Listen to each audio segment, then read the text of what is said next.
Apply what you learn with self-paced mock tests available on the app. Empower yourself with our expertly crafted modules and resources to accelerate your learning. Have a chance to reach out to your mentors face-to-face and have your questions answered quickly so you can keep learning. Set up your personal learning profile with the special courseware that tracks your progress. Sign up now and avail the limited discount of 500 pesos for the first 50 enrollees. Presenting the new MET Hybrid Review Program. It features a breed of different e-learning modalities altogether. Get technology solutions to keep you in a growth mindset and discover tips and tricks from live online lectures and coaching. Immerse yourself into a rich library of trusted practice and lessons and on-demand video lectures from our top instructors available exclusively on MET Review app. Apply what you learn with self-paced mock tests available on the app. Empower yourself with our expertly crafted modules and resources to accelerate your learning. Have a chance to reach out to your mentors face-to-face and have your questions answered quickly so you can keep learning. Set up your personal learning profile with the special courseware that tracks your progress. Sign up now and avail the limited discount of 500 pesos for the first 50 enrollees. Presenting the new MET Hybrid Review Program. It features a breed of different e-learning modalities altogether. Get technology solutions to keep you in a growth mindset and discover tips and tricks from live online lectures and coaching. Immerse yourself into a rich library of trusted practice and lessons and on-demand video lectures from our top instructors available exclusively on MET Review app. Apply what you learn with self-paced mock tests available on the app. Empower yourself with our expertly crafted modules and resources to accelerate your learning. Have a chance to reach out to your mentors face-to-face and have your questions answered quickly so you can keep learning. Set up your personal learning profile with the special courseware that tracks your progress. Sign up now and avail the limited discount of 500 pesos for the first 50 enrollees. Presenting the new MET Hybrid Review Program. It features a breed of different e-learning modalities altogether. Get technology solutions to keep you in a growth mindset and discover tips and tricks from live online lectures and coaching. Immerse yourself into a rich library of trusted practice and lessons and on-demand video lectures from our top instructors available exclusively on MET Review app. Apply what you learn with self-paced mock tests available on the app. Empower yourself with our expertly crafted modules and resources to accelerate your learning. Have a chance to reach out to your mentors face-to-face and have your questions answered quickly so you can keep learning. Set up your personal learning profile with the special courseware that tracks your progress. Sign up now and avail the limited discount of 500 pesos for the first 50 enrollees. Presenting the new MET Hybrid Review Program. It features a breed of different e-learning modalities altogether. Get technology solutions to keep you in a growth mindset and discover tips and tricks from live online lectures and coaching. Immerse yourself into a rich library of trusted practice and lessons and on-demand video lectures from our top instructors available exclusively on MET Review app. Apply what you learn with self-paced mock tests available on the app. Empower yourself with our expertly crafted modules and resources to accelerate your learning. Have a chance to reach out to your mentors face-to-face and have your questions answered quickly so you can keep learning. Set up your personal learning profile with the special courseware that tracks your progress. Sign up now and avail the limited discount of 500 pesos for the first 50 enrollees. Presenting the new MET Hybrid Review Program. It features a breed of different e-learning modalities altogether. Get technology solutions to keep you in a growth mindset and discover tips and tricks from live online lectures and coaching. Immerse yourself into a rich library of trusted practice and lessons and on-demand video lectures from our top instructors available exclusively on MET Review app. Apply what you learn with self-paced mock tests available on the app. Empower yourself with our expertly crafted modules and resources to accelerate your learning. Have a chance to reach out to your mentors face-to-face and have your questions answered quickly so you can keep learning. Set up your personal learning profile with the special courseware that tracks your progress. Sign up now and avail the limited discount of 500 pesos for the first 50 enrollees. Presenting the new MET Hybrid Review Program. It features a breed of different e-learning modalities altogether. Get technology solutions to keep you in a growth mindset and discover tips and tricks from live online lectures and coaching. Immerse yourself into a rich library of trusted practice and lessons and on-demand video lectures from our top instructors available exclusively on MET Review app. Apply what you learn with self-paced mock tests available on the app. Empower yourself with our expertly crafted modules and resources to accelerate your learning. Have a chance to reach out to your mentors face-to-face and have your questions answered quickly so you can keep learning. Set up your personal learning profile with the special courseware that tracks your progress. Sign up now and avail the limited discount of 500 pesos for the first 50 enrollees. Presenting the new MET Hybrid Review Program. It features a breed of different e-learning modalities altogether. Get technology solutions to keep you in a growth mindset and discover tips and tricks from live online lectures and coaching. Immerse yourself into a rich library of trusted practice and lessons and on-demand video lectures from our top instructors available exclusively on MET Review app. Apply what you learn with self-paced mock tests available on the app. Empower yourself with our expertly crafted modules and resources to accelerate your learning. Have a chance to reach out to your mentors face-to-face and have your questions answered quickly so you can keep learning. Set up your personal learning profile with the special courseware that tracks your progress. Sign up now and avail the limited discount of 500 pesos for the first 50 enrollees. Presenting the new MET Hybrid Review Program. It features a breed of different e-learning modalities altogether. Get technology solutions to keep you in a growth mindset and discover tips and tricks from live online lectures and coaching. Immerse yourself into a rich library of trusted practice and lessons and on-demand video lectures from our top instructors available exclusively on MET Review app. Apply what you learn with self-paced mock tests available on the app. Empower yourself with our expertly crafted modules and resources to accelerate your learning. Have a chance to reach out to your mentors face-to-face and have your questions answered quickly so you can keep learning. Set up your personal learning profile with the special courseware that tracks your progress.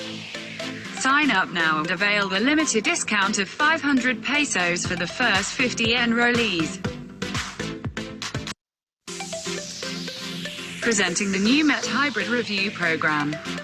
It features a breed of different e-learning modalities altogether. Get technology solutions to keep you in a growth mindset and discover tips and tricks from live online lectures and coaching. Immerse yourself into a rich library of trusted practice and lessons and on-demand video lectures from our top instructors available exclusively on MET Review app. Apply what you learn with self-paced mock tests available on the app. Empower yourself with our expertly crafted modules and resources to accelerate your learning. Have a chance to reach out to your mentors face-to-face and have your questions answered quickly so you can keep learning. Set up your personal learning profile with the special courseware that tracks your progress. Sign up now and avail the limited discount of 500 pesos for the first 50 enrollees. Presenting the new MET Hybrid Review Program. It features a breed of different e-learning modalities altogether.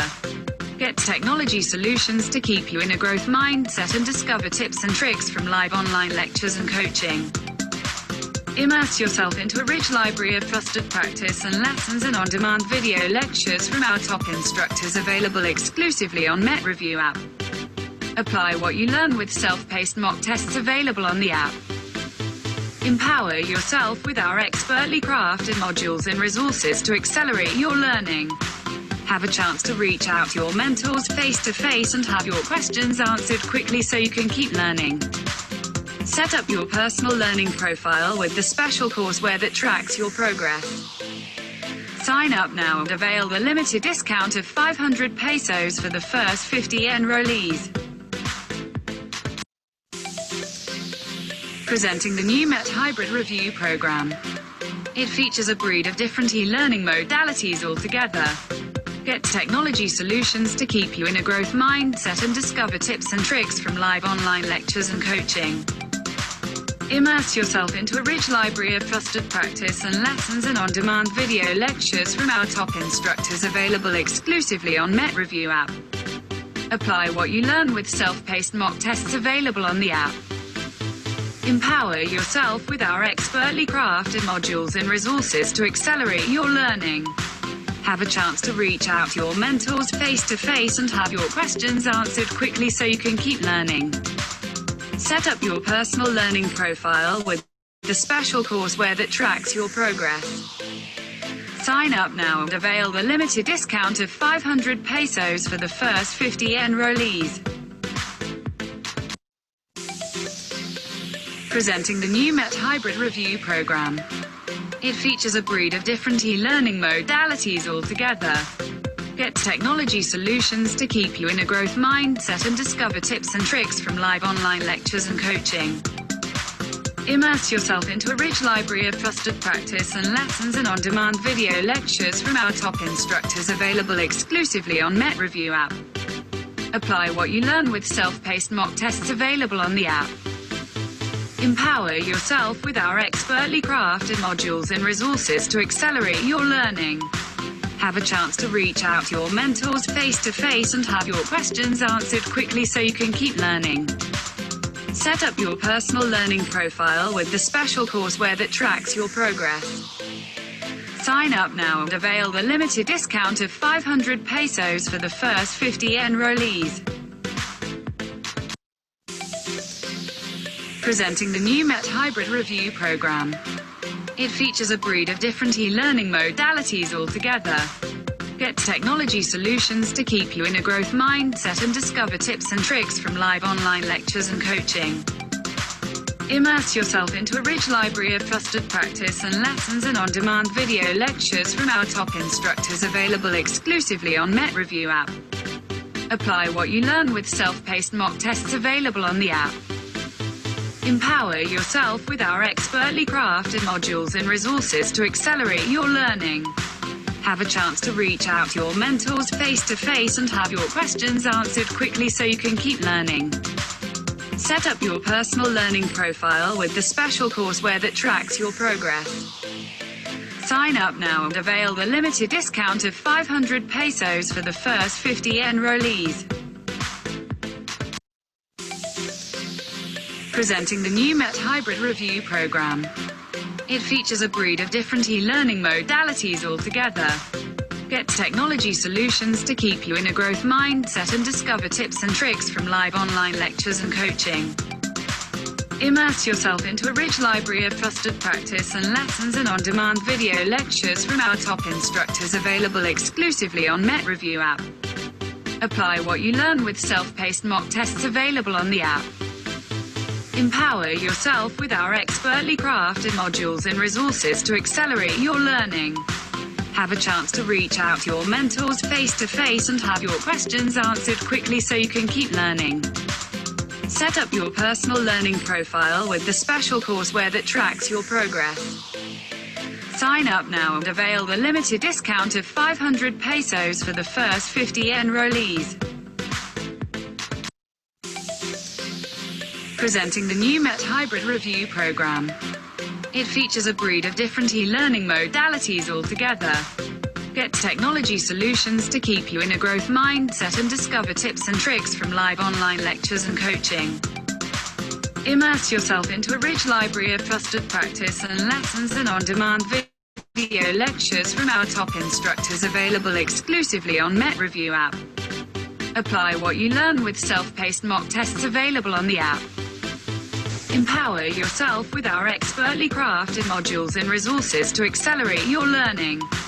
Have a chance to reach out to your mentors face-to-face and have your questions answered quickly so you can keep learning. Set up your personal learning profile with the special courseware that tracks your progress. Sign up now and avail the limited discount of 500 pesos for the first 50 enrollees. Presenting the new MET Hybrid Review Program. It features a breed of different e-learning modalities altogether. Get technology solutions to keep you in a growth mindset and discover tips and tricks from live online lectures and coaching. Immerse yourself into a rich library of trusted practice and lessons and on-demand video lectures from our top instructors available exclusively on MET Review app. Apply what you learn with self-paced mock tests available on the app. Empower yourself with our expertly crafted modules and resources to accelerate your learning. Have a chance to reach out to your mentors face-to-face and have your questions answered quickly so you can keep learning. Set up your personal learning profile with the special courseware that tracks your progress. Sign up now and avail the limited discount of 500 pesos for the first 50 enrollees. Presenting the new MET Hybrid Review Program. It features a breed of different e-learning modalities altogether. Get technology solutions to keep you in a growth mindset and discover tips and tricks from live online lectures and coaching. Immerse yourself into a rich library of trusted practice and lessons and on-demand video lectures from our top instructors available exclusively on MET Review app. Apply what you learn with self-paced mock tests available on the app. Empower yourself with our expertly crafted modules and resources to accelerate your learning. Have a chance to reach out to your mentors face-to-face and have your questions answered quickly so you can keep learning. Set up your personal learning profile with the special courseware that tracks your progress. Sign up now and avail the limited discount of 500 pesos for the first 50 enrollees. Presenting the new MET Hybrid Review Program. It features a breed of different e-learning modalities altogether. Get technology solutions to keep you in a growth mindset and discover tips and tricks from live online lectures and coaching. Immerse yourself into a rich library of trusted practice and lessons and on-demand video lectures from our top instructors available exclusively on MET Review app. Apply what you learn with self-paced mock tests available on the app. Empower yourself with our expertly crafted modules and resources to accelerate your learning. Have a chance to reach out to your mentors face-to-face and have your questions answered quickly so you can keep learning. Set up your personal learning profile with the special courseware that tracks your progress. Sign up now and avail the limited discount of 500 pesos for the first 50 enrollees. Presenting the new MET Hybrid Review Program. It features a breed of different e-learning modalities altogether. Get technology solutions to keep you in a growth mindset and discover tips and tricks from live online lectures and coaching. Immerse yourself into a rich library of trusted practice and lessons and on-demand video lectures from our top instructors available exclusively on MET Review app. Apply what you learn with self-paced mock tests available on the app. Empower yourself with our expertly crafted modules and resources to accelerate your learning. Have a chance to reach out to your mentors face-to-face and have your questions answered quickly so you can keep learning. Set up your personal learning profile with the special courseware that tracks your progress.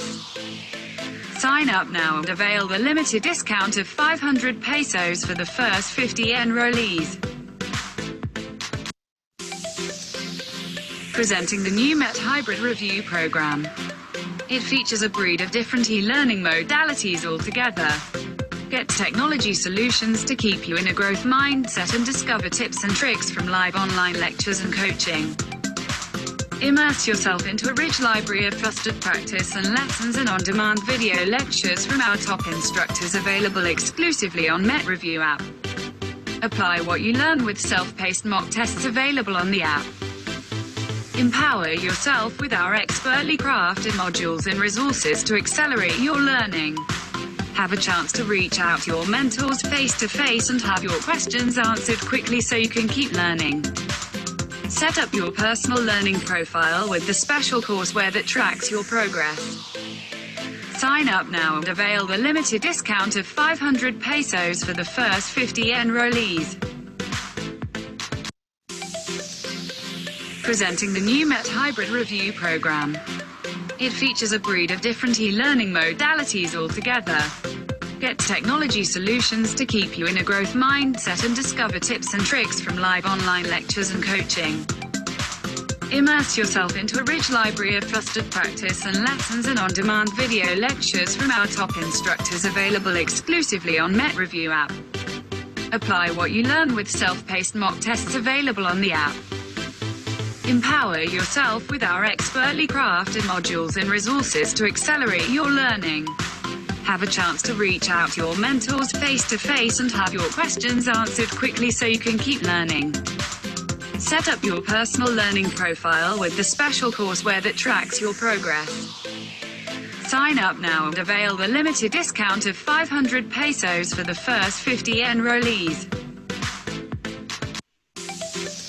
Hi Presenting the new- everybody! Kamusta po kayo mga participants namin for today? Yes, how have you been? Good evening, good evening, good evening. And MUT is back, di ba, Nene, after a very Yeah. long time. Ayan. So, Very sa ating long mga time. participants, welcome. And Welcome. we will start in a very in a very short while siguro. Mhm. Pero kakamustahin muna namin kayo. I hope you're doing well. Have you Yes. been? Oo nga, kasi di ba, Nene, parang in the past days talaga is parang talaga medyo mahirap para sa ating lahat. Like lockdown, quarantine, COVID. Pero my friends, huwag kayong mawawala ng pag-asa. Remember that, focus on your goals, right? Lockdown blues kasi ito yun. Oo, talaga. Pero MET is back on its feet again to help you in this endeavor. So kaya naman we organized this webinar for you. So, ayan. Yeah. So EJ, paano ka ba nag-cope ngayong lockdown? Prayers talaga ang pinakamaganda. Tsaka friends and of course family. Yes. So, ayan. And if you would notice, mga kaibigan, sa ating mga participants, present na po ang ating mga panelists. Andiyan na po yung ating mga speakers. And, Yes, they're present. they're very much ready. And in a little while, I think we're gonna start the webinar. Yes. Pero we decided na kamustahin muna namin kayo. So Yes. bukas ang ating chat. So if you have something to say, you can chat it dun sa ating parang sa babang button ng inyong mga screens. We have a chat box, no? And please pardon my hair. Talagang walang barbershop na available ngayon. Pero guys, we miss everybody. Yeah. So I think halo-halo ang ating mga participants ngayon. Like, we have our previous students in MET, ang ating mga MET alumni. Kamusta kayo, mga MET alumni? And then meron tayo mga LET passers na. Kamusta po kayo mga sir? Yes. At syempre yung ating mga current MET students from Cebu, from Borongan, to Batangas, to Nationwide. TCU, Manila, nationwide. Yes. Mula Apari hanggang Holo. Hello po. Good evening po. Good evening, good evening, everyone. At syempre yung makukuha ng board exam. Good luck sa ating lahat. And MET is here for you. Our let takers, our deal let takers, participants we're encouraging you kung kilala niyo po yung mga nag-list down here. Encourage them to join kasi talaga napakaganda ng ating topics for tonight. Yes. Hi from Cebu. Hello po. Hello Crystal from May. Cebu. Hello. Yeah. Ayan, mga MET Center alum. Ayan.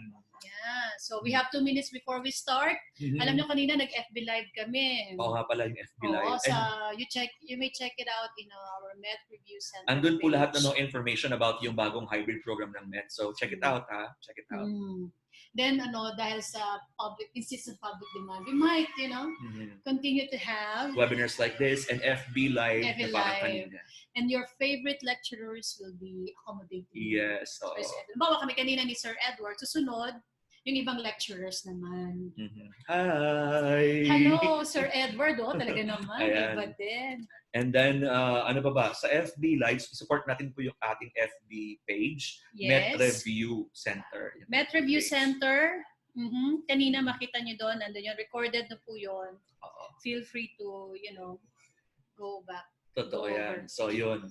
Hi, Ayan. sir. Hi, ma'am. Kamusta po kayo? Naku, I'm so happy that you're here. Jenna, Talaga pong na-miss from po namin Jenna. kayo. Na-miss po namin kayo talaga. Yes, no? Kamusta naman ang ating ano? And don't worry, kasi baka wala tayong social distancing. Kanina pa yan, Hindi no? naman, Wala yeah. tayong social Pero okay distancing. naman. All for you guys. All for you. Yes. Ayan. So are we gonna start? We're gonna start. We are, 7 o'clock sharp. I think we're gonna ask yung ating moderator muna. Mm-hmm. Okay na yan. Alright. Good evening again. Ano sabi ni? Ay, hello. Good Siyempre, iba evening. talaga pag live, ano? Good evening again, guys. Welcome to our first ever webinar for series today. brought to you by Met Review Let's Specialists. Yes. Again, we would like to acknowledge our participants who enlisted. Mhm. Thank you for taking your time, Let Passers, our Met alumni, our current Met students, Mhm. and our upcoming licensed professional teachers. So I think Mga we're gonna let start na takers. siguro, no? We're gonna start. Yes.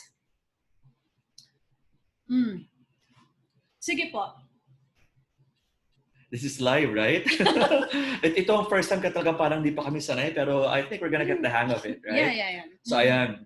Now again, welcome to our webinar for today entitled New Frontiers in the New Normal. Yes, very interesting ito na talaga for us. Kaya naman talagang, I think, magiging isang napakagandang gabi for everybody. Yes. And for our opening remarks, to formally open this webinar, we would like to invite the president of Met Review Let's Specialist, no other than ang nanay ng Met na si Ma'am Ma'am. Jennifer Mendoza Alcoriza. Ma'am, take it away.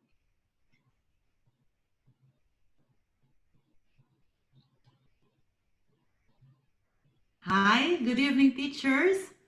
Kamusta po kayo? I hope all of you are safe and well.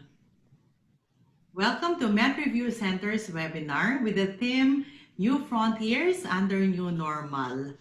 It is our call of duty to share with you the things that we think are essential in facing the challenges of COVID pandemic, wherein the traditional face-to-face teaching is no more applicable.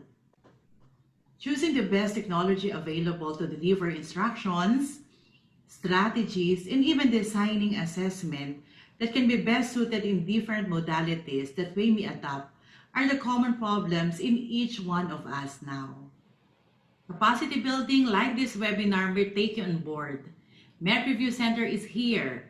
Commit ourselves to nurture and serve teachers, reservists, in-service, and even retirees, because we feel you, and importantly, we are all teachers. May these academic pursuits bring our preparation in every learner deserves to be learned. Lastly, may I take the opportunity to announce that LEPT Hybrid Review Program of MET has just arrived. MET team is ready to embrace the new normal, so much more to conquer the challenge of September 27 LEP. Its framework and learning designs surely understand the needs and concerns of every teacher education graduates. We maintain low keys with high hopes that with LET Hybrid Review Program, we can take you to the next level. Thank you to all the participants, and God bless you all.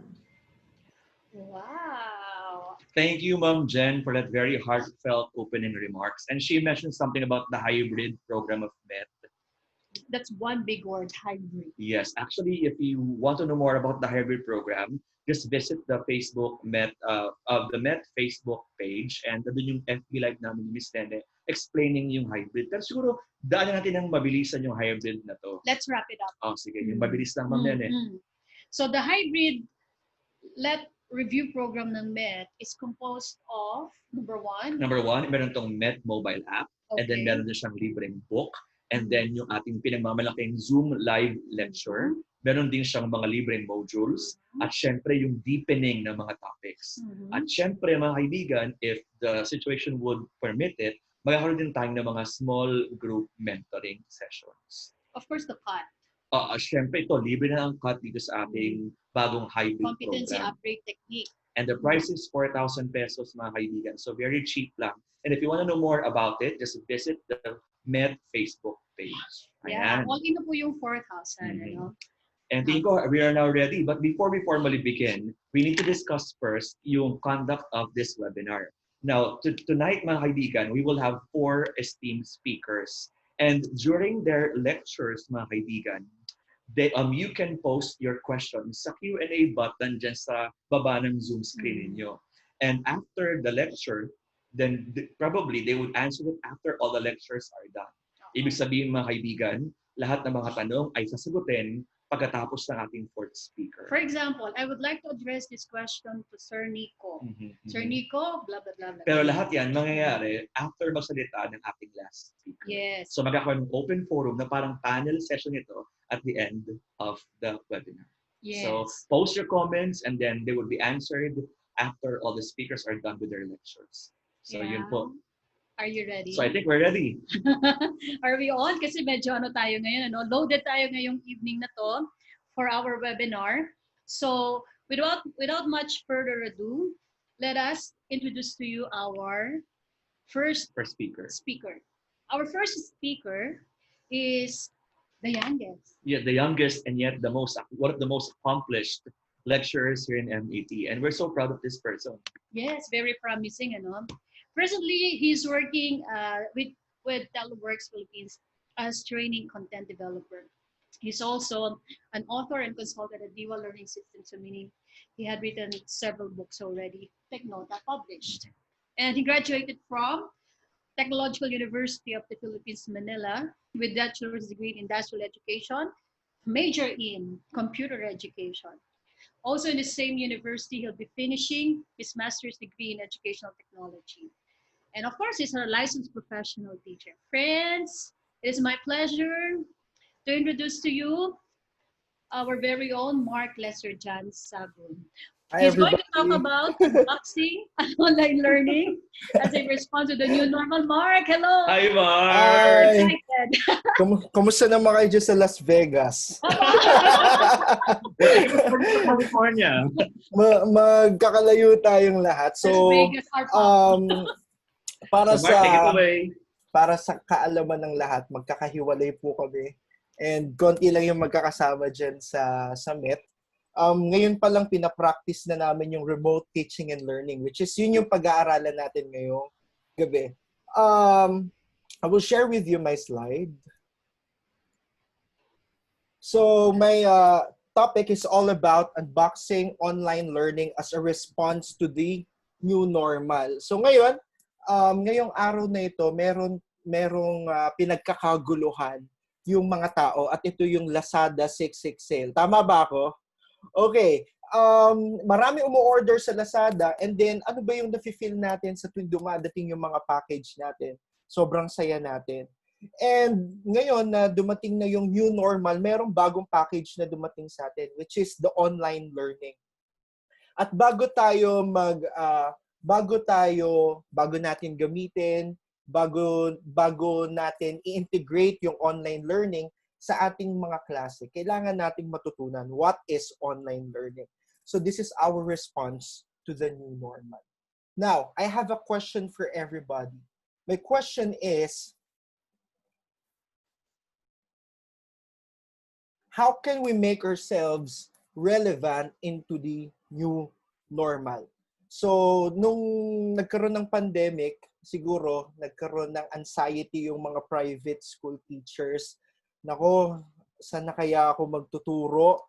Makakapagturo pa kaya ako? May load pa kaya ako? And yung ibang mga teachers, pumupunta na sa corporate, yung iba pumupunta sa call center. And ang question ko sa inyo, how can we make ourselves relevant into the new normal? The answer is, we should adapt to change. Kapag hindi tayo nag-adapt sa change, meron akong napanood na isang video, sabi doon, kapag hindi ka nag-adapt sa yung mga businesses na hindi nag-adapt sa change during pandemic, yun yung mga bumabagsak. Same with us teachers. Lagi kong tinatanong sa mga estudyante ko, can technology substitute teachers? malamang sa malamang, majority of us will say no. Kasi ayaw natin mawalan ng sweldo. Tama ba? Ayaw natin mawalan ng trabaho. But the answer is no kapag you are an innovative teacher. But technology can substitute you if you are not an innovative teacher. Kung hanggang ngayon is nag-embrace ka pa din sa traditional teaching and learning, so at hindi ka nag-adapt sa change, hindi ka magiging relevant into the new normal. Now, let us unbox the online learning. What are the different elements of online learning? By the way, we only have 15 minutes na mag-lecture. So, what are the different elements of online learning? The first element of online learning is a trained teacher. Kaya natin to ginagawa, kaya tayo sumasali sa mga webinars. It is because we want to be trained. Yun po yung unang elemento ng online learning. Now, paano natin masasabi ng isang teacher ay trained? According to Punya Mishra and Matthew J. Cowler, sila po ay naggumawa ng isang framework na tinatawag nating TPACK framework. Pag sinabi nating TPACK, alam to ng mga EdTech students ko, ibig sabihin nun ay technological, pedagogical, and content knowledge. According to Punya Mishra and Matthew J. Cowler, ang isang teacher daw, meron dapat 3 klase ng knowledge. The first knowledge na dapat meron ng isang teacher ay ang content knowledge. Anong ibig sabihin nun? Dapat alam mo kung ano ang itinuturo mo. Kung ikaw ay Filipino major, alam mo dapat ang sugnay na makapag-iisa, sugnay na di makapag-iisa, pandiwa, pangalan, pang-uri, panaguri, etc. O, di ba? Dapat lahat yan na ituturo mo sa klase at alam mo yan na ituro sa loob ng klase. So yun yung content knowledge. Maalam ka dapat sa kung ano yung itinuturo mo. Teachers are experts. Dapat eksperto tayo dun sa specialization natin. Pangalawa is pedagogical knowledge. Okay? Pag sinabi naman nating pedagogical knowledge, ang isang guru daw, isa dapat sa knowledge niya ay ang marunong siya magturo. Okay? Alam niya yung iba't ibang strategies, alam niya yung iba't ibang methods, which is yung pag-uusapan natin mamaya kay Sir Nico on the second topic. And then last but not the least, ang isang teacher daw, dapat technological knowledge. Okay? Maraming teacher hanggang ngayon takot gumamit ng computer. Okay? Takot magkabit ng projector sa computer, takot magsaksak ng computer, baka makuryente. Okay? So dapat ngayon during the era of remote teaching and learning, dapat yung pangatlo, meron tayo niyan, technological knowledge. And according to Punya Mishra and Matthew J. Cowler, ang isang teacher daw ay dapat fit. Ano pong ibig sabihin ng fit? Hindi yung century 2 na body. Okay? Pag sinabing fit, fluent in information technology. So dapat maalam tayo sa paggamit ng technology. So yun yung isang trained teacher. Meron siyang technological, pedagogical, and content knowledge. The second element of online learning is the second element are the prepared students. Okay? So dapat prepared yung estudyante natin for online learning. During pandemic, dapat prepared yung mga estudyante natin. Though hindi na tayo nakapagpaalamanan nung end of the school year. Okay, ano ba ang isang prepared student? Dapat prepared siya emotionally and psychologically. Ang online learning po, it requires discipline. Okay? Kasi merong mga modes of online learning na sila lang mismo yung mag-aaral. At pag-uusapan natin yun mamaya. So emotionally and psychologically prepared dapat ang mga estudyante. And then third, hindi magiging possible yung online learning kung hindi technologically prepared ang ating mga estudyante. Which is, yun yung problema ng karamihan ngayon sa public schools kasi yung mga students na iba, wala silang devices. Okay? So, yun. Ano ang unang element ng online learning? Trained teacher. Pangalawa, prepared student. Next, pangatlo. Dati, noong tayo ay nasa residential na school, ibig sabihin, pumapasok sa school face-to-face, meron tayong classroom. Si trained teacher tsaka si prepared student, nagmi-meet sila sa loob ng classroom. Okay? So ngayon, merong inimpose, dahil sa pandemic, merong inimpose. Social distancing. Nang dahil sa social distancing, X ngayon ang classroom. Okay? Hindi pwede ngayon magkita-kita. Alam ko sa inyo dito, excited na kayong makipag-catch up sa mga friends nyo. Itong mga kasama kong lecturer, we're so excited na magkita-kita kami, pero hindi pwede. May mga health risk. Yun, dati si trained teacher, tsaka si prepared student, nagmi-meet via classroom. So ngayon, bawal na siya. Kaya ano nangyari? Nagkaroon ng gap between trained teacher and prepared student. Now, para i-fill natin yung gap na yon, we need a bridge. At yan yung third element ng online learning, yung bridge. Ano yung gagamitin nating tool para makipag-communicate kay prepared student bilang mga trained teachers? At ano ba tong bridge na to? It symbolizes to the learning delivery system, to the instructional materials, and learner support system. Pag sinabi nating learning delivery system, anong gagamitin natin? Computer ba? iPad ba? Tablet? Okay? Television ba ang gagamitin natin? Pagdating sa instructional materials, para matuto yung estudyante natin during online learning, kailangan natin mag-provide ng course guide, study guide, which is yun yung isa sa feature ng hybrid LET review program namin. Okay? Dito sa MET. Meron kaming ibibigay sa inyong courseware. Course guide na mag-guide sa inyo para 360 holistically yung pagre-review ninyo. Mas maging maayos yung pagre-review ninyo. And the third are the learner support system. So it could be consultation hours, tutorials. So yun yung mga pwede maging bridge natin, mga teacher, towards the prepared students. Next. And then, syempre, merong malaking role ang supportive parents. Fourth element ng isang online learning ay ang mga supportive na parents. Sila yung magre-reinforce ng learning sa loob ng bahay. Sila yung magdidisiplina sa mga bata sa loob ng bahay. At siya ang makikipag-work hand in hand sa teacher ng mga bata. So, may malaki yung role ng mga magulang in the online learning. Next, let's focus doon sa bridge. Mag-focus tayo ngayon doon sa learning delivery system. There are three major learning delivery models. Okay? So, paano ginagawa yung online learning? Ano yung mga ways para ma-deliver natin ng learning? Merong tatlong models. Una, face-to-face. Yan yung brick and mortar education, kung saan yung mga estudyante pumapasok sa loob ng classroom. The second learning delivery model ay ang blended learning.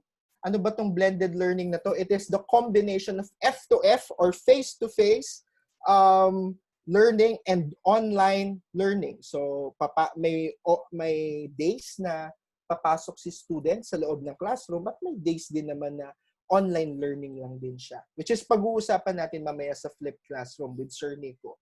And then last but not the least, ito yung distance learning. Ito yung purely online. Okay? So, yun yung three learning delivery models na meron tayo ha. Face-to-face, which is hindi pwede sa ngayon. Blended learning. And then third, distance learning. Now, let's focus sa distance learning since i-unbox natin yung online learning. Online learning is also distance learning. There are two types of distance learning. The first type of distance learning is what we call synchronous distance learning, where learning happens in real time. Okay? Kapag may schedule ng klase, dapat lahat present. Pero, hindi face-to-face. Online lang lahat. Dito, sa distance learning, it involves live communication between the teacher and the students. Kagaya ng ginagawa natin ngayon dito sa Zoom. Nagkita-kita tayo, sa iisang schedule, sa iisang platform. This is a synchronous distance learning. Okay? So, learning happens in real time. Next is asynchronous distance learning. Pag sinabi nating asynchronous distance learning, kabaligtaran. Learning happens in self-pacing. Ibig sabihin, kung ano yung personal preference ko, si teacher magbibigay lang ng instructional materials, magbibigay ng online readings, magbibigay ng online assessments, and then base sa personal preference ng estudyante, tsaka niya lang sasagutan yung mga yon. Pero syempre, kailangan umabot sa deadline. Okay? So yun po yung asynchronous distance learning. And then second, it includes, yung asynchronous distance learning, it includes self-guided modules, streaming video content, online readings, etc. Okay? So ano pinagkaiba ni synchronous and asynchronous? Si synchronous po, it involves live communication, may klase, may online class, pero pagdating naman kay asynchronous distance learning, self-pacing. Okay? So, depende kay student kung kailan niya gusto sagutan yung pinasasagutan mo or basahin yung pinapabasa mo. Now, ano yung pwede nating gawing mga teacher? Tayo mga teacher, kailangan nating mamili kung anong klaseng learning delivery model yung pwede nating gamitin sa pagtuturo ng ating subject. Pero, kadalasan, ang pagpili ng learning delivery model nakabase sa institusyon, kung ano yung directive ng institution. Ang pag-consider sa isang learning delivery model ay nakabase sa kung anong nature ng course, skill-based ba, performance-based ba yung subject, okay? So yun yung mga kino-consider when it comes to selecting an appropriate learning delivery model. So now, sa pagpili sana natin ng learning delivery model na naangkop sa estudyante natin, huwag sana mangyari to. Okay? Na yung ibang mga estudyante is nag-e-enjoy mag-aral, tas yung walang mga technology, nakatingin lang sila sa bintana, and nagmamasid, dahil wala silang choice, wala silang technology. Sana sa pagpili natin na klase ng learning delivery model natin, sa pagpili natin ng pedagogy na gagamitin natin sa classroom, no one should be left behind. So, yun lang po and maraming salamat. Yay! Napakahusay, Nene. Let's have a virtual clap. Salamat. Let's have a virtual clap. Napakahusay, Sir Mark. Talaga namang I agree with you that nobody must be left behind. Talaga mang mahalaga na we're all in this together. Dapat sama-sama tayo dito. Ayan. And actually, Ma'am Nene, to keep the ball rolling, tingin ko, let's move on to our next topic na napaka-interesting din. Ang topic nito ay Strategies in Online Learning, Positioning the Flipped Classroom Model as the New Normal. And my friends, our speaker for this particular topic is a very well-published speaker as well. And he's no other than Mr. John Nico A. Orjena. Now, Mr. John Nico A. Orjena earned his master's degree in science education with specialization in mathematics from the De La Salle University, Manila, and his bachelor's degree in secondary education, major in mathematics in UST. Now, actually, aside from writing mathematics textbooks and workbooks, Mr. Orjena also conducts seminar workshops on flipped classroom, blended learning, 21st century education, technology integration in the classroom, and brain-based learning in various places in the country.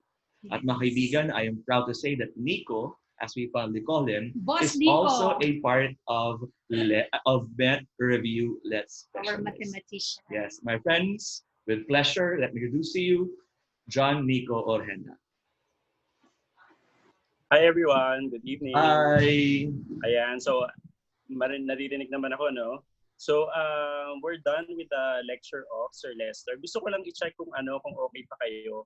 Meron dyan sa may upper left, may okay sign dyan eh. May parang like button dyan. Can you press it? Yan. Sige, so yung iba naka-raise ng hands, try nyo kaya yung like. May like dyan. Bago tayo mag-start, para ma-energize tayo. Ayan, nakikita ko na, no? May mga raise ng hands. Yan, sige. So, ayun. So, si Sir Lester talked about, sige, continue na ako. Yan, sige, nagsisend sila ng like sa chat. Pwede din yan, sige. So, si Sir Lester talked about the online learning. Tama ba? So, we've been talking about this, different models, different elements, different delivery systems, no? So, the question now is, paano mo implement? No? So, you know about this already, pero when you're in the classroom, paano mo siya implement? So, yun yung pag-uusapan natin ngayon. And, ayan, si Sir Lester ang mag-share ng PowerPoint ko. Yan, ayan na pala. Okay? Sige, so the title of my presentation would be Strategies in Online Learning, Positioning the Flipped Classroom Approach as the New Normal. So before I start, I'd like to share with you, I've run a lot of seminars na mention naman ni Sir EJ on flipped classroom approach to different schools nationwide. And I see that it's really becoming a normal even before. No? Pero it's a normal for those that have the privilege of learning management systems, the ones who are provided with learning management systems. But now you have to realize that we don't have a choice. No, when I say we don't have a choice, everyone should be adapting to it. So the flipped classroom approach should be, or this is why we will position the flipped classroom approach to be the new normal. So paano ba ito i-carry out? So previously, you've learned the basics, no, from Sir Lester. Pero paano kapag we're already in the classroom? So ang take-off point natin dito would be the time wherein everything is okay. So let's say wala nang pandemic. Okay? Our take-off point would be the new normal as there is still face-to-face, but there is minimal. Okay? Where there is minimal interaction din in a classroom. So may problem tayong ma-encounter doon. Ang problem na ma-encounter natin doon is there is less contact with the students. So if there are less contact with the students, di ba, we get frustrated as teachers, di ba, kapag kulang yung oras and then ang dami pa kailangan na i-cover na topic. So paano gagawin mo? So this is why we are positioning the flipped classroom as the new normal. But first, let's get to know what the flipped classroom approach is. So next slide, please. Yes, yan, okay. Back, please. Sa definition yan, okay. Sige, so here is the definition according to EDUCAUSE 2012. The flipped classroom is a model, okay, wherein there is, you know this, in-class and at-home elements are reversed, okay. So when we say in-class elements, ito yung mga pinapagawa natin usually sa classroom. And then at home, of course, ito yung homework, okay. So when we say it's flipped, meaning we are reversing it. So, paano natin i-reverse yun? Di ba? Anong ibig sabihin nun? Mag-quiz tayo sa bahay? Or ibig bang sabihin nun, the lecture should all happen sa bahay? So, yan. We will focus on that for tonight. Okay? So, next slide, please. So, let's try to see this revised Bloom's taxonomy. I know everyone is familiar. Of course, memorize yun by heart. Di ba? So, we have the LOTS, we have the remembering, understanding, and applying, and then we have the HOTS, analyzing, evaluating, and creating. I'd like you to realize that this is the usual scenario in the classroom. I'm not saying everyone does this, but most of the teachers, according to studies, they do with lower order thinking skills in the classroom. Ayan, so feeling ko maraming aminado dito, no? So, dyan papasok yung mga teachers na purely lecture. Diba? So meron tayong mga teachers. So they do lecture 60 minutes of the time. They do lecture sa classroom, lecture lang. And then the projects, which is now, of course, you know it as a performance task, pinapauwi nyo yan. Okay? Many of you pinapauwi nyo yan kasi hindi natatapos sa classroom. So paano natin i-approach yan ngayon? Okay? Ayan. So parang merong mali doon sa system na yon, because if you try to realize, dapat mas marami tayong activities na HOTS sa classroom rather than LOTS. Tama ba? O hindi ko kayo naririnig, so wala masyadong interaction. But I think you will agree, di ba? So dapat ang dine-develop natin amongst our learner are the HOTS. Okay? So paano mo gagawin ngayon? Yan, may nag-agree si Daisel, si Julius. Yan, thank you for answering. Ayan, sige. So you all agree that, ayan, sige. So na-distract ako, yung mama ko lumabas sa likod ng background. Anyway, ayan, sige. So, paano natin ngayon if i-flip itong situation na ito wherein uh, wherein the in class dadalhin natin sa bahay and the activities at home dadalhin natin sa classroom. So next slide please. So basically ito lang yung idea ng back passer. Ayan, this is the idea of flipped classroom. So makikita mo ngayon that the HOTS should be developed in the classroom while the LOTS should be developed at home. So anong ibig sabihin nito? Kung kanina, we all agree that we do lecturing at class, di ba? Minsan puro yun na lang yung activities natin. Ngayon, dadalhin na natin siya at home. Okay? So paano natin siya ngayon dadalhin at home? You know, sometimes you do lectures, di ba? But sometimes you also show videos. Why do you show videos? Because those videos can explain better than you do. Tama? Sometimes we do that, diba? For example, you do storytelling. But rather than doing storytelling, for example, you have found a very good quality movie. Okay? Say, for example, for the life of Rizal. So rather than lecturing and discussing all these dates and all, so papanoorin mo na yan sa students sa bahay nila because that should be done at home. Okay? And you remember that during this new normal, you have very limited time. Parang yung time ng lecture ko ngayon, very limited. Okay? So you have very limited time. With that time, normal is to provide for HOTS activities. So yung non-face-to-face mo, yung activities mo sa bahay, lots talaga yan. Okay? While in class, ang activities mo dyan ay higher order thinking skills. Mamaya, we will go through it subject per subject. Okay? Subject per subject. Ano-anong activities ang dapat pinapagawa ni English teacher, for example. Okay? So EJ, ano-ano dapat ang pinapagawang activities ni social science teacher? Ayan, si Ma'am Nene. Okay? So, paano ko malalaman alin ang sa bahay, alin ang sa classroom, considering na very limited ang time ko sa classroom. Okay? So if you flip natin yan ngayon. But first, let's go through this implementation process. Okay? Sa next slide natin, please.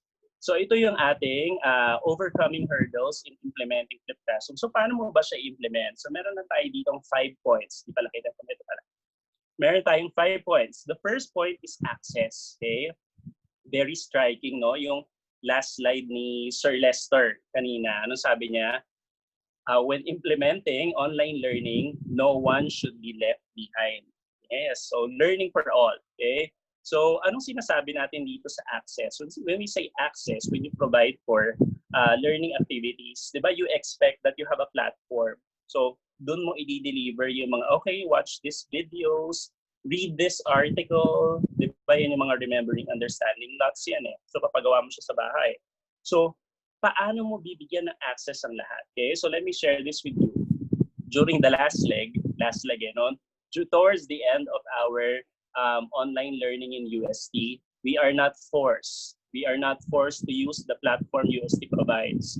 Ang sabi ng UST, you make use of what is possible for students to use. Whether you use Messenger, which is free, or whether you use text, you call the student, whatever it is that is accessible to the student. That's what you provide, okay? That's how you carry out. Di ba kasi sabihin mo dyan, hindi ako pwede mag-flip classroom, walang laptop yung mga students ko. Okay? If the article can be typed in a text, pwede naman ma-send. Di ba? So, that's what we mean when we say access, okay? Some other schools will do with modules. Some other schools will do with learning platforms. So that's good, di ba? For as long as everybody has access with the material. Because definitely you will have a material that you will ask them to work on at home. Yun yung mga dating ginagawa mo sa classroom na hindi na pwede. Kasi social distancing na. Ba? So dadalhin mo na siya ngayon sa bahay. The thing is, be flexible.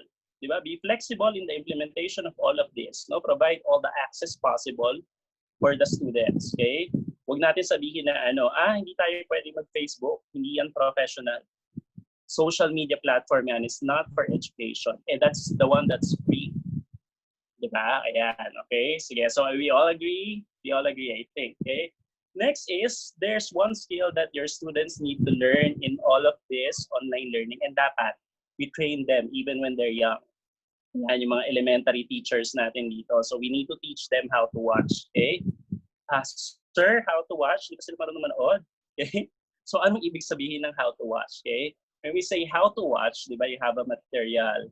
So you call that material as your flipped classroom material that you ask them to work on at home. Di ba? When you say how to watch, it means that you provide for guide questions. Okay? So whenever you ask them to do something at home, hindi pwede na walang guide questions. Like you just say, okay, watch this, watch that, and then come the face-to-face, we have a quiz. Hindi pwede yun. Okay? Dapat guided ang students mo. They know what to look into. Di ba? Because they're not watching your videos for entertainment purposes. They're watching it for learning purposes. So we need to teach our students how to watch, okay, by giving them guide questions. O, next, okay? Okay pa ba? O, next is safeguard. Ano tong safeguard na to? Sabon, sir. Sabon, okay? So ano yung safeguard, okay? When you say safeguard, okay, kaya natatawa sila sa office, okay? When you say safeguard, you guard your material. You have to make sure that the learners will really watch it, will really read it, okay? Now, how will you make sure na itong students mo ngayon ay binasa yung news article na pinapabasa mo, okay? Paano ka magkakaroon ng guarantee na binasa niya yon, okay? You have to give them safeguard, okay? Safeguard is a form of assignment, okay? So, ibig sabihin, you don't just let them read the news article. Dapat may reflection sila after nun, okay? Hindi pwedeng wala, okay? For example, you ask them to read a maikling kwento in Filipino. Kailangan merong output na ipapasa nila when they return. So, that is your safeguard. So, that is how you know that your students are actually doing what they have to do at home, okay? Next, we have perfection. So ano naman tong perfection? Dapat ba si teacher perfect? O ano sagot mo dyan? Okay? Pag sinabi nating perfection, okay? When we say perfection, ayan, okay? When we say perfection, you don't have to be perfect. Okay? O sino bang perfect? Okay?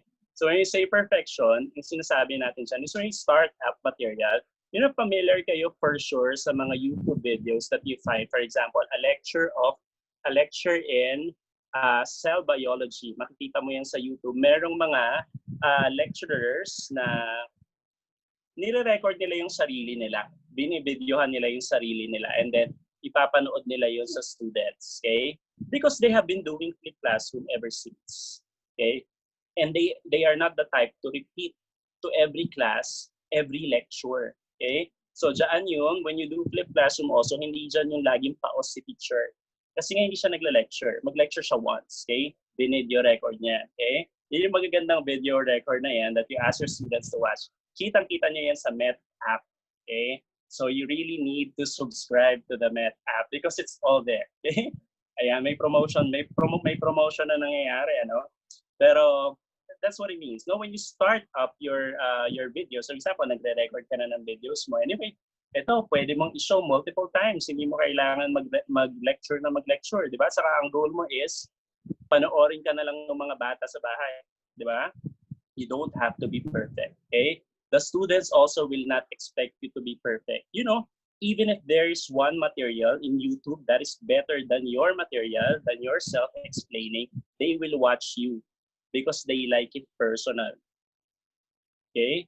So when you start up, pag sinabi mo mag-a-adapt na ako, I'm willing to adjust to the flipped classroom, dyan yung mag-start ka na rin mag-develop ng personal videos mo, doing your own lectures, and then handing them over to your students, whether you upload it somewhere. We have a YouTuber here, this is our EJ, and then ang kanyang mga lecture videos, very well uploaded in the YouTube, so you need to subscribe. Ayan, with promotion, okay? And then the last is you start small, okay? You don't have to have a full production when making your own videos. Okay, when we say full production, you don't have to have a green screen. You don't have to have a ring light. Okay, ako wala akong ring light. Pero when you start it, you don't say na hindi ko kaya, I don't have the right materials. You know, just a cell phone is enough. Okay, Kung natatakot ka na mag-video record, you're not confident, you can voice record. Okay? You can do many things, no? When you're developing a material. The materials that you develop nowadays are more technological. Okay? Meron kang audio file, meron kang video file. Hindi na siya usually the material na di ba, when we make materials, usually pag-teacher worksheets, tests, ganyan. So materials mo ngayon is more of technological materials. So start small. You only need a cell phone. And I think the fact that you are here, you have a cell phone, right? Oo, nag-expect ako ng answer. Wala pa lang mag-answer. Ayan, sige. So, yeah, all right. Sabi ni Daisel Bauto. Yeah, very good. Okay, may shout out pagka nagre-reply, you have a shout out. Okay? Sige, so I'm leading towards the end of my presentation. Let's go to the next slide. Ayan, so flipping is for everyone. Di ba sabi ko kanina, ang stand-off point, ang take-off point natin dito is the teachers who are teaching in the basic ed, and then the teachers who will be implementing flipped classroom. Okay? So ito na yan. So ang idea natin is you have the online or you have the online or at home, kung hindi man online yan, ibang modalities, sabi ni Sir Lester. And then you have minimal face-to-face, okay? So kung minimal ang face-to-face mo, merong constraint of time. So anong ginagawa dapat ni science teacher? Kapag 2 hours per week na lang ang science class niya. That's just an example, no? But it's happening. In UST, it's happening. Okay? Ganyan lang ka-konti ang class hours namin because we've been implementing Flip ever since. And we reduced 2 days that the students have to go to the school. Nakakatipid ang school. Pero nakakatipid din ang student sa effort, okay? Because they really don't have to go to the school to learn. Okay? That's the idea. Okay? So when we say in science, so what do you do in science? Ito tinitingnan din namin in UST. Papapasukin na lang ang students come the next term or the next year kapag may laboratories. Yan. Diba? You see there, in science, you do investigation. Okay? If you're a science teacher, you will agree. Science teachers, please reply. The more important part of your lessons is the experiment. Tama, di ba? Experiment, because that's when the students witness the greatness of science, okay? And that's how they appreciate it, okay? So in math, yeah, yes sir, Ruth Lim, okay? Ayan, so in math, so you have problem solving, okay? Pag problem solving sa math, ito, not a lot can relate, pero ipupush ko kasi it's my subject. So pag math naman, we have limited time for problem solving. Usually, we end up giving a lot of example because the students are not mastering it, no? So nauubos ang oras kaka-give ng example o kaya naman routine, okay? So itong kaka-give mo ng example na to, kung i-record mo na lang siya. And pag ni-record mo siya, the learner can slow down, di ba? Kung hindi niya mag-gets yung example, pwede siya mag-pause. Pwede siya mag-slow down. Pwede siyang mag-rewind. Okay? That's also the advantage of online learning. Okay? So yung maraming examples na umuubos ng oras mo sa classroom, Mr. Math Teacher, before, wala na yan. Kasi papapanoorin mo na lang sa students. Pagdating sa school, pwede kang may tanong sila, they can ask you. Okay? But all the rest of the time, you do for problems. Okay? Ito naman. Okay? So we have in English. Ito sobrang dami. Okay? Sobrang dami mong pwedeng pagawa sa English. And ayoko paunahan si Sir Edward. This is just a sample, no? So I think for English, I don't know kung mag-agree. I think for English, if there are readings, sa bahay na lang yun. Okay? Kung merong readings, sa bahay na lang yun kasi ubos pa yun ng oras eh. Diba? So gone are the days wherein, okay class, open your book to page and then read. Tapos si teacher nagpabasa lang. Teacher, ano to? Okay? So dapat, activities, di ba?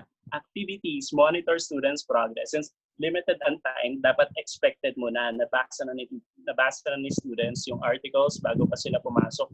Okay? Nabasa na nila yung poems. Nabasa na nila yung Greek mythology. Mema. Ayan. Okay? So, activities ka ngayon. So, pwedeng writing ka ngayon. Halimbawa, parts of a letter. O, di ko alam kung tama yung sinasabi ko. Writing a letter. Okay? So, yung parts ng letter, gawin na nila yun. Ibasahin na nila kung alamin nila sa bahay. Ano yung salutation, ano yung closing. Invento ko lang yun. Okay? Inside address, alamin na nila sa bahay yun. Pagdating sa classroom, magsusulat sila ng letter. Okay? And si teacher will go around to check really how they are doing. Okay? because that is HOTS, that is creating, di ba? Sige, sa art for making things, di ba? So marami tayong visual artists, di ba? Marami tayong visual art na hindi natin hawak. So we need technology to show it to the students, okay?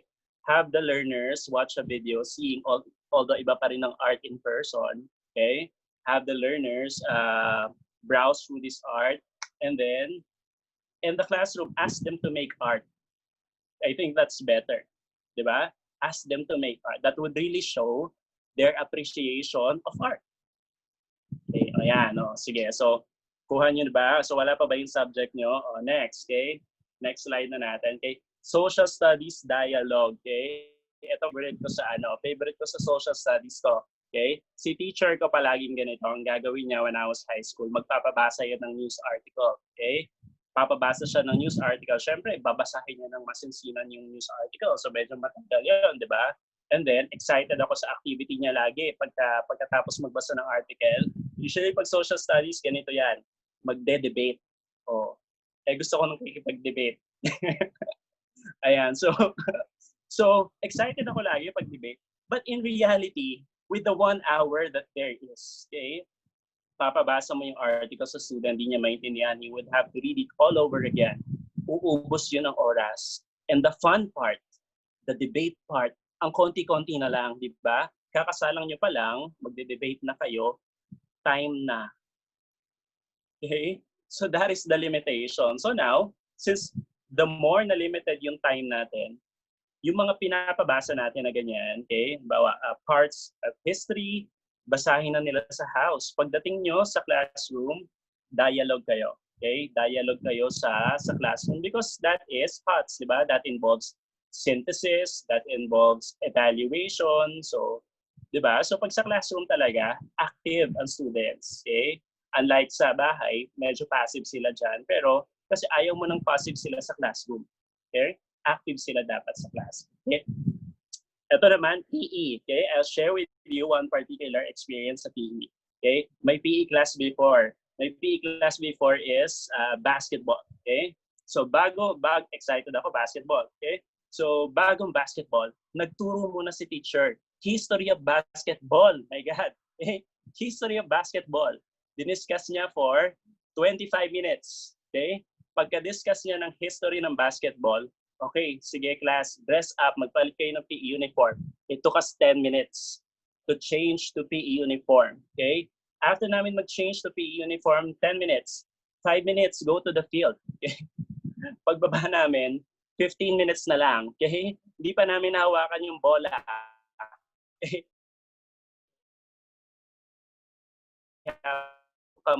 Time. So, ilang minutes kami nag-basketball? 5 minutes. 5 minutes. Okay? So, yung sinasabi natin dito, since we have the flip, we have the opportunity, we maximize yung mga remembering, understanding, dalhin natin lahat yan sa bahay. Right? Do you all agree? Do you all agree? Yeah. Okay? Filipino, ito, kakadagdag ko lang nito, okay? Poetry recital. Gusto ko yan yung mga nagtutula ng mga Filipino, di ba? So, instead na magbabasa ka, you know the maikling kwento, which is, hindi siya maikli. In Filipino, when you say maikling kwento, mahaba siya. So, sabi ng teacher ko, okay class, magbasa tayo ng maikling kwento. Ang haba. Ba't ganon? Naubos yung 1 hour, nagbabasa lang kami ng maikling kwento. And yung teacher, relax. Ano siyang ginawa? Okay?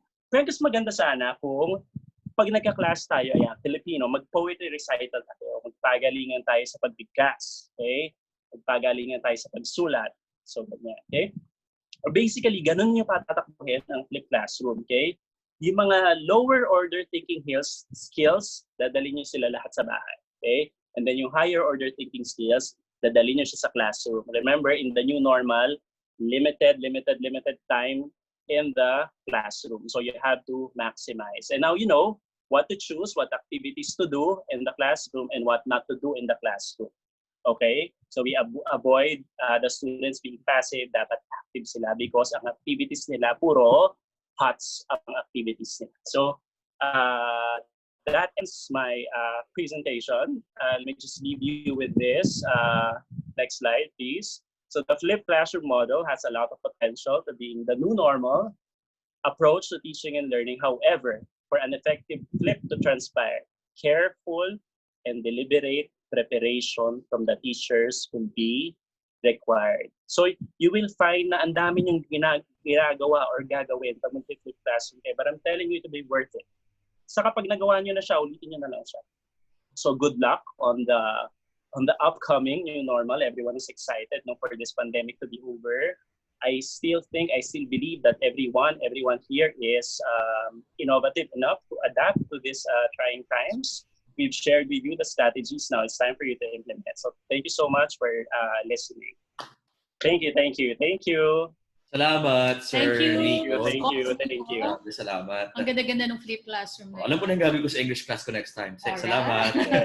I have heard about this flip classroom. Go na yan. Yeah. When I attended on 2018 an international research conference in Singapore, it's very, very, very high. And I know you've still been doing this, and it's true. It's it encourages minimal teaching contact. Yes. The preparation is so extensive. But it's worth it, Nene. It's worth it. Gusto ko yun, yung HOTS, yung pinapalit yung Paborito rin. HOTS sa home and classroom. Thank you, Sir Nico. Salamat, Sir Nico. We learned a lot. Thank you. And moving on to our next speaker. Ito medyo mabigat-bigat ng konti ito kasi talaga everybody think kung medyo nahihirapan sa assessment. Sa assessment. It is my pleasure to introduce to you our next speaker, an esteemed professor from Technological University of the Philippines, Dr. Neil Andrew Calayag, who holds a bachelor's degree in technical teacher education, also a master's in industrial education, and doctorate in education major in industrial education management. Speaking of alignment, very much aligned. And also right now he is taking up his master's in education major in measurement evaluation at the University of the Philippines, Diliman. Sir Neil is also holding professional licenses both in teaching and electronics. Without further ado, I am giving to you our dearest Dr. Neil Andrew Calayag to speak of transitioning to the new normal in education, re-engineering student assessment and remote learning. Take it away, Sir Neil. Sir Neil. Hi. Hello. Thank you. Thank you sa very kind introduction. At hello then everyone. Good evening to all education students, teachers, and everyone watching us in this webinar.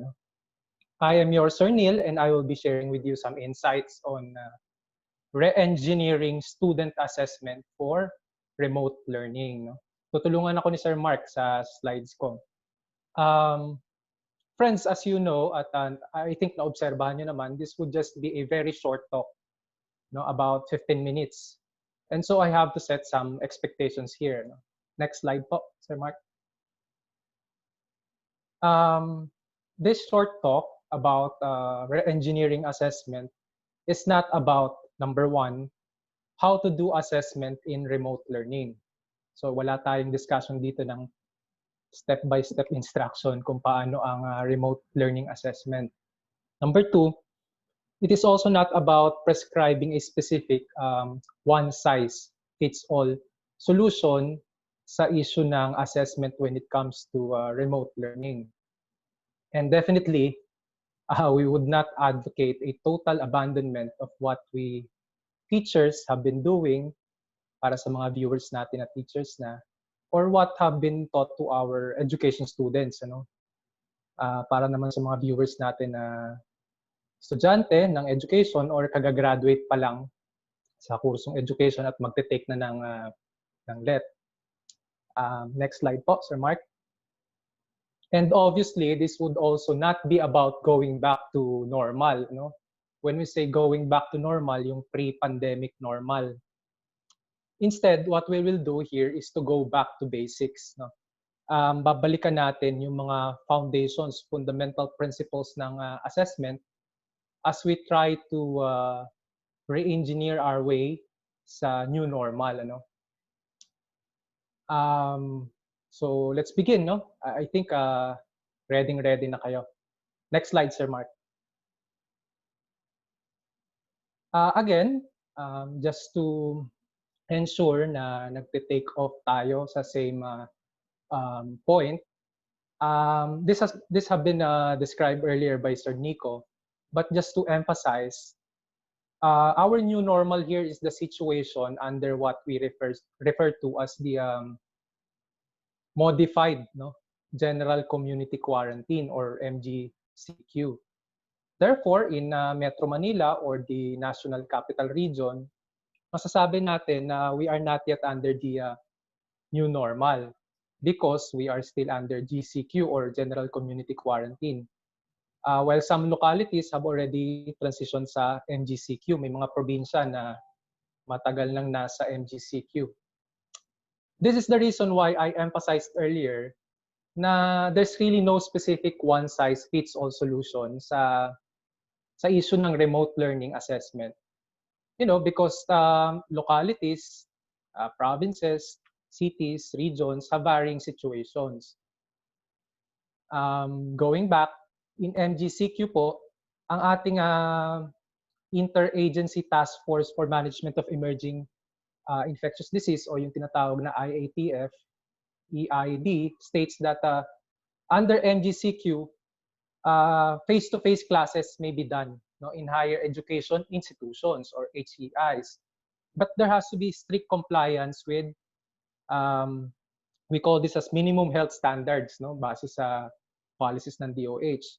And also, there has to be consultation with local government units and in compliance with guidelines set by the CHED. Ano? Medyo silent pa sila sa level, sa basic education level. No? So, sa higher education, under the new normal, it follows that when possible, ang assessment under the new normal, at least for higher education institutions such as colleges and universities, can be done face-to-face, no? Subject, of course, to strict compliance with minimum health standards. So not necessarily pagka sinabing new normal, totally, remote learning ang magiging sitwasyon. Although, this is subject to very strict standards pa. No? However, for basic education, from what we are hearing sa news, saka sa president natin mismo, it may not be permitted kasi parang ang gusto ni president, kung narinig nyo, there has to be a vaccine first na available, which means that the only option would be remote learning, no, where the student and the educator or information source are not physically present, no, in a traditional classroom environment.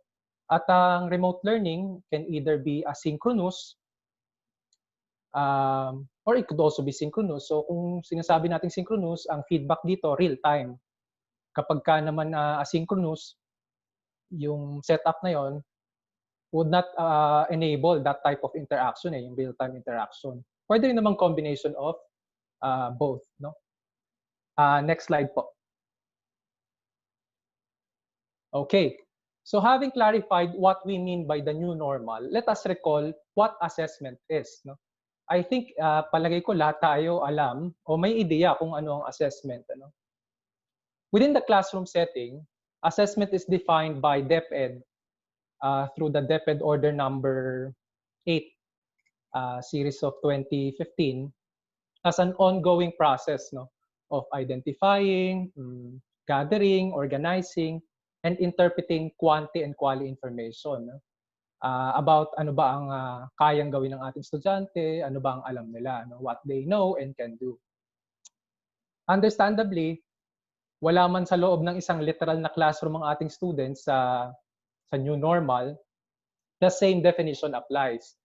So basically, when we deal with the process of assessment, we deal with the question, are the students learning? No? Yan yung pinaka-main question natin when we deal with the process of assessment. Next slide po, Sir Mark. Okay. Now, as I have mentioned in the beginning of this talk, now we're going to go back to basics. No? So go back to basics to re-engineer our way through this new normal. Now, assessment could be three things. No? Three things. I don't know if you're familiar with it, but I think education students, fresh pa ito sa kanilang isip, lalo na yung mga beginning teachers natin. Ano? Assessment could be an assessment for, it could also be an assessment as learning, and it could also be an assessment of learning. in assessment for learning, teachers assess students and use the results to make adjustment in their instruction. In other words, assessment for learning informs the teaching and learning process. They also use the results to provide feedback to students. Assessment as learning naman is when assessment is done by the students themselves, to reflect on their own progress. So self-assessment ito, friends. Both assessment na binanggit ko, yung assessment for and assessment as learning, ay classified by DepEd as formative assessment, which means that the results really do not form part of the grade of the students, but rather the results are used to improve the teaching and learning process by either, you can adjust your teaching kung nalaman mo through assessment na yung estudyante ay hindi nakakasunod sa lesson. You can also provide feedback sa estudyante at siya yung tutulong sa sarili niya para maka-cope up sa lesson. Or the students themselves, in the case of assessment as learning, can reflect on their own performance. Ito ay hindi graded, no? The primary purpose is to improve teaching and learning process. On the other hand, ang assessment of learning naman is synonymous with summative assessment. This is done at the end of a period or unit na ang primary purpose is to determine whether the students have met the content and performance standards. And then provide an appropriate mark, yung tinatawag natin na grades. Grades could be numerical in the case of our basic education. Ang mga konsepto na to are very important and I cannot really overstate the importance of this. In fact, in the licensure exam for teachers, questions on the distinction between these concepts comprise a large chunk of Prof Ed component. Mga ilang questions din yan. In the context of remote learning, these also have far-reaching implications. Kailangan, pag re-engineer mo ang ating assessment sa remote learning, you have to consider the role that assessment plays. Sa bawat assessment na gagawin mo, malinaw dapat sa isip natin ano ang role ng assessment na yan. Next slide, please, Sir Mark. Okay. Another important aspect to keep in mind in re-engineering assessment is ensuring na anumang assessment ang ating dinedesign adheres to the principles of high quality assessment. Yung mga principles na yan, sa lecture ko pag nagre-review tayo ng LET, inahalin tulad ko yan sa Lighthouse. Yung Lighthouse, kung mapapansin nyo, siyempre hindi siya gumagalaw. Pero ang primary purpose ng Lighthouse is to guide us. Kung bubungguin mo o sisirain mo yung Lighthouse, hindi siya masisira kasi talagang malalim ang pundasyon niya, ang masisira yung mismong bubunggu sa kanya. Parang teachers, ang principles ay nandyan lang. Kung di mo siya susundin, wala naman siyang magagawa. Pero ikaw bilang siyang teacher, malaki ang magiging implikasyon sa atin yan. And so, kailangan din nating balikan ang mga principles na ito. Although there are many principles, there are many schools of thought when it comes to the principles of high quality assessment, but I'll focus more on these three essential characteristics. This is based on the work of Lin and Gronland in a book that they published. First is reliability or the consistency of results over time. Another is the question of whether the results satisfy the objectives or what we refer to as the validity of the assessment. So, for assessment to be valid, it has to be reliable. Lagi kasing para silang magkapatid, they go hand in hand. However, consistency of the results might not always mean validity of the assessment. Ang analogy ko nga dito, kapag nagre-review ako ng mga estudyante na mag-take ng LET, ay yung story ng weighing scale. So if there's something disturbing, the true reading in the scale, halimbawa, ay may daya yung timbangan, the results would not be valid kasi it would not provide you with the measure of what it's supposed to measure. Now, if uulitin mong timbangin yon, kung ano man yung bagay na tinitimbang mo at di mo alam na may daya, pwedeng mag-appear na consistent kasi magsasabi siya ng paulit-ulit na parehas na sukat. So it might appear na reliable pero hindi valid. So importante din yan. Lastly, is the principle of practicality. Yung bang ating resources, such as the required technology, meron ba tayong required na know-how dyan? Ano? At saka yung availability mismo. No? These are very important considerations, and I would say foundations ito ng mga decisions concerning the design of remote learning assessment. Next slide po. Okay. So now here are some, just some of the challenges in remote learning assessment. One, well, very obvious. One is cheating. I think every one of us here, you can raise your hand or mag-like kayo, no? Kung mag-agree kayo. I think everyone can visualize how it might happen. Kung nagkakaroon ng remote learning, for instance, through online modality, mabivisualize mo kung paano pwedeng magkaroon ng cheating. At I think medyo mahirap siya na maagapan.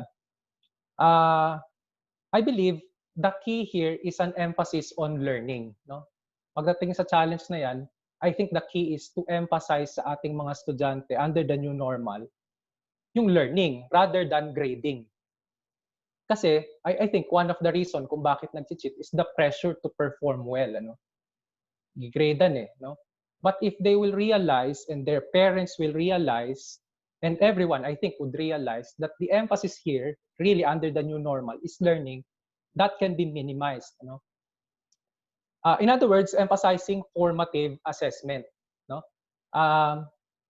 Between the two, formative and summative, I think there has to be an emphasis under the new normal for formative assessment. At hindi naman yun bago, even prior to this new normal, meron ng ganyang paradigm shift sa pag-emphasize sa formative assessment, which includes assessment for and as learning. Para bang ma-relieve yung pressure sa estudyante. Kasi para ma-realize nila dito na kung sila ay mag-cheat, hindi sila nakakapandaya. Ang sarili nila nakakapandaya, pero sarili nila ang dinadaya nila. And emphasizing that there is totally no need to cheat, since the primary goal of such assessment is not to produce grades, kasi nga ang emphasis ay formative. In fact, I would say my personal opinion dito, I think we should totally focus on formative assessment and just conduct summative assessment whenever face-to-face interaction is possible. That is or kung hindi possible yung face-to-face, whenever circumstances allow for a test or an assessment na synchronous and proctored online for students. I think those would be the two scenarios or circumstances that would really allow for a valid and reliable summative assessment. As to performance and psychomotor assessment, that is also a challenge. Alam niyo naman kung bakit, kasi performance ang pinag-uusapan dito, psychomotor. Well, this challenge is tied dun sa huli, yung tinatawag nating technology-related challenges, because almost always, para magawa iyang pag-assess ng psychomotor skill or isang performance ng isang estudyante, almost always it would require hardware or software, siguro webcam para ma-demo nila, and web conferencing services, katulad nitong ginagamit natin, itong Zoom. I think this is one of the challenges being addressed by the Department of Education when they identified what we call as the most essential learning competencies, or MELCs. Perhaps for the time being, habang hindi pa pwede yung face-to-face interaction sa estudyante, limitadong face-to-face, we could focus more on assessing the reasoning, the cognitive aspect of a psychomotor task. Yung reasoning behind a performance. Of course, another challenge is the students need to feel connected, Kasi in a situation when there is no face-to-face communication between the teachers and the students and among the students themselves, there's really parang sometimes lack of connection ng estudyante sa guro at sa kapwa nila. Perhaps in terms of assessment, this can be addressed by utilizing every possible modalities to ensure immediate feedback to students. Kasi when they are given immediate feedback, they'll feel connected. mawawala yung feeling ng isolation. So I think DepEd is working towards this, no? Kasi talagang halos lahat ng modalities ina-explore ng ating Department of Education. Lastly, of course, yung technology-related challenges, which I think the national government, through the DepEd, the private sector, and the local government are trying to address. In fact, nanonood ako ng news kanina na ang Manila City government, I think Pasig din, nagpo-procure na ng mga necessary laptops, no, tablets, para ma-address itong technology-related challenges. Next slide, and malapit na ako, no, sa katapusan ng aking talk sa inyo, very short talk. So in conclusion, kasi wala nga tayong one size fits all in remote learning, what we need is to strive for a flexible and differentiated remote learning assessment approach, no? By taking into consideration yung principles of assessment, yung binanggit natin, validity, reliability, and practicality or usability. At the same time, taking into consideration as well yung mga roles ng assessment, no? In the teaching and learning process, whether through asynchronous or synchronous modality. And lastly, next slide po. Okay, so I think, and I believe, no, more importantly, there has to be cooperation among all stakeholders. No? There has to be programs to really engage the parents. There has to be cooperation. There has to be a strong, very strong belief na together and supported by each other, we will get through this. You know? I think that's one of the keys there para mag-succeed itong remote learning assessment. And with that, thank you very much po. Salamat, Doc Neil. Talaga namang isa ang assessment sa pinakamahirap na topics. And thank you for shedding light on those matters, Yeah. Doc Neil. Salamat. Ang dami nagsasabi, ah. Ang dami nag-witness with fairness, ha? Talaga naman, very popular si Sir Neil. Yes. Ayun. And ngayon, finally, mga kaibigan, syempre in these times, talaga namang mahalaga na health, tama? Kaya naman, talk about mental well-being and the workplace, impact issues, and optimization in the new normal. May I present to you mga legends ng MBT, and I think one of the most loved lecturers ng MBT. And I think na-miss yun na siya. And kaya naman, we're giving you Sir Noy. Now, a little info about Sir Noy. Sir Noy is a pioneer reviewer in MBT Review Center, and he ranked 5th in the 1996 licensure examination for teachers, the very first one in the country. So, gano'n na katagal yun. He was also a former lecturer in different colleges and universities around Manila. He is a counseling, psychology, and special education consultant. He is also the chief design executive at Hoseki Incorporated. Mr. Noy is also an internationally awarded jewelry designer. My friends, it is my pleasure to introduce and give you Sir Noy. Sir Noy is mine. Sir, Puja. Hello. Okay. I'm so happy that my colleagues actually asked me to talk something that is actually close to my heart, and this is mental health, mental well-being. And I've been hearing Edward again and again. He's saying that we are all in this together. So what is happening right now, we are all in this together. And I'm going to start my lecture, my short lecture. I'm actually given like 20 minutes to talk about this. Is that I'd like to point out that this pandemic is a very unique situation for one very specific reason. And that is we are all dealing with it together as teachers, as parents, and students alike. Now, this new set of stressors that are affecting all people, all races, all nationalities, all socioeconomic classes, etc., etc. So walang ligtas. So if you are feeling anxious, if you're feeling afraid, let that pass, because hindi lang ikaw ang nakakaramdam yan. Everybody is feeling that. In fact, there is a 0% chance that anyone is immune to stress caused by the impact of COVID-19. Walang may immunity. I recently conducted an informal survey among my FB friends asking about the impact of this recent pandemic to them. And actually, more than 90% of them would say that they are really very much affected by what's happening around them. So personally, I've decided to be fairly open with my colleagues and my friends that COVID stressors are pervasive and persistent, and they are affecting everyone. Well, I think that my being more open than I normally would be, it gives a sense of normalcy to my colleagues that they are not broken, they are not disordered because they are feeling the weight of circumstances. Hindi tayo nasisiraan dahil lamang nararamdaman natin ang mga circumstances na ito.